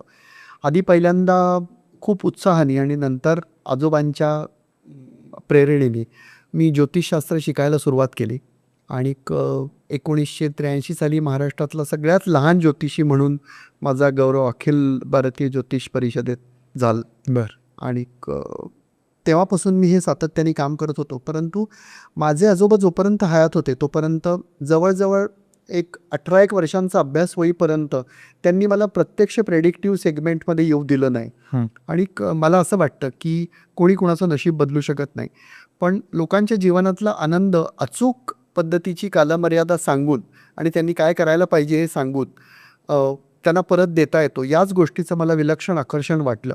आणि शासकीय सेगमेंटमधली नोकरी सोडून मी माझ्या गुरूंच्या आदेशाने याच्याकडे वळलो आणि त्यावेळेला माझं वय होतं 26. बापरे, 26व्या वर्षी. दुसरा एक खूप मला ना इंटरेस्टिंग प्रश्न आहे. तुम्ही आल्यापासून मला असं वाटतं विचारावा, की ज्योतिषी म्हणलं की कुर्ता, हातात दागेदोरे, भरपूर साऱ्या अंगठ्या, गळ्यात माळा, डोक्यावरती गंध, हे काहीच नाही तुमच्याकडे. याचं कारण असं की माझे आजोबा म्हणायचे की तुम्ही ज्ञानी असणं गरजेचं, तुम्ही ज्ञानी दिसणं गरजेचं नाही. कसं होतं, जोपर्यंत मी माझ्या म्हणजे व्यावसायिक वेशामध्ये स्वतःला विकत नाही तोपर्यंत लोकांना तुम्ही आहात हे कळत नाही. एखाद्या छोट्या गोष्टींमधून सुद्धा तुमच्याकडची असणारी जी ज्याला सॅनिटी असते की लोकांपर्यंत पोचते आणि दुसऱ्याला सांगावं लागतं. मी मगाशीच म्हटलं तसं की सूर्याला सूर्य आहे हे सांगावं लागण्याची गरज नाही. आपण आपल्याभोवती 1000 वॅटचे बल्ब लावून उभं राहावं लागतं आणि मग सांगावं लागतं की माझ्याकडे हे आहे, माझ्याकडे ते आहे. याचा अनुभव आणि अनुभूती घेता येते. पण माझ्या आजोबांकडनं आणि माझ्या गुरूंकडनं आलेला हा साधेपणा आहे असं मला वाटतं. माझ्या आईवडिलांची विलक्षण आशीर्वादाची असणारी परिस्थिती आहे.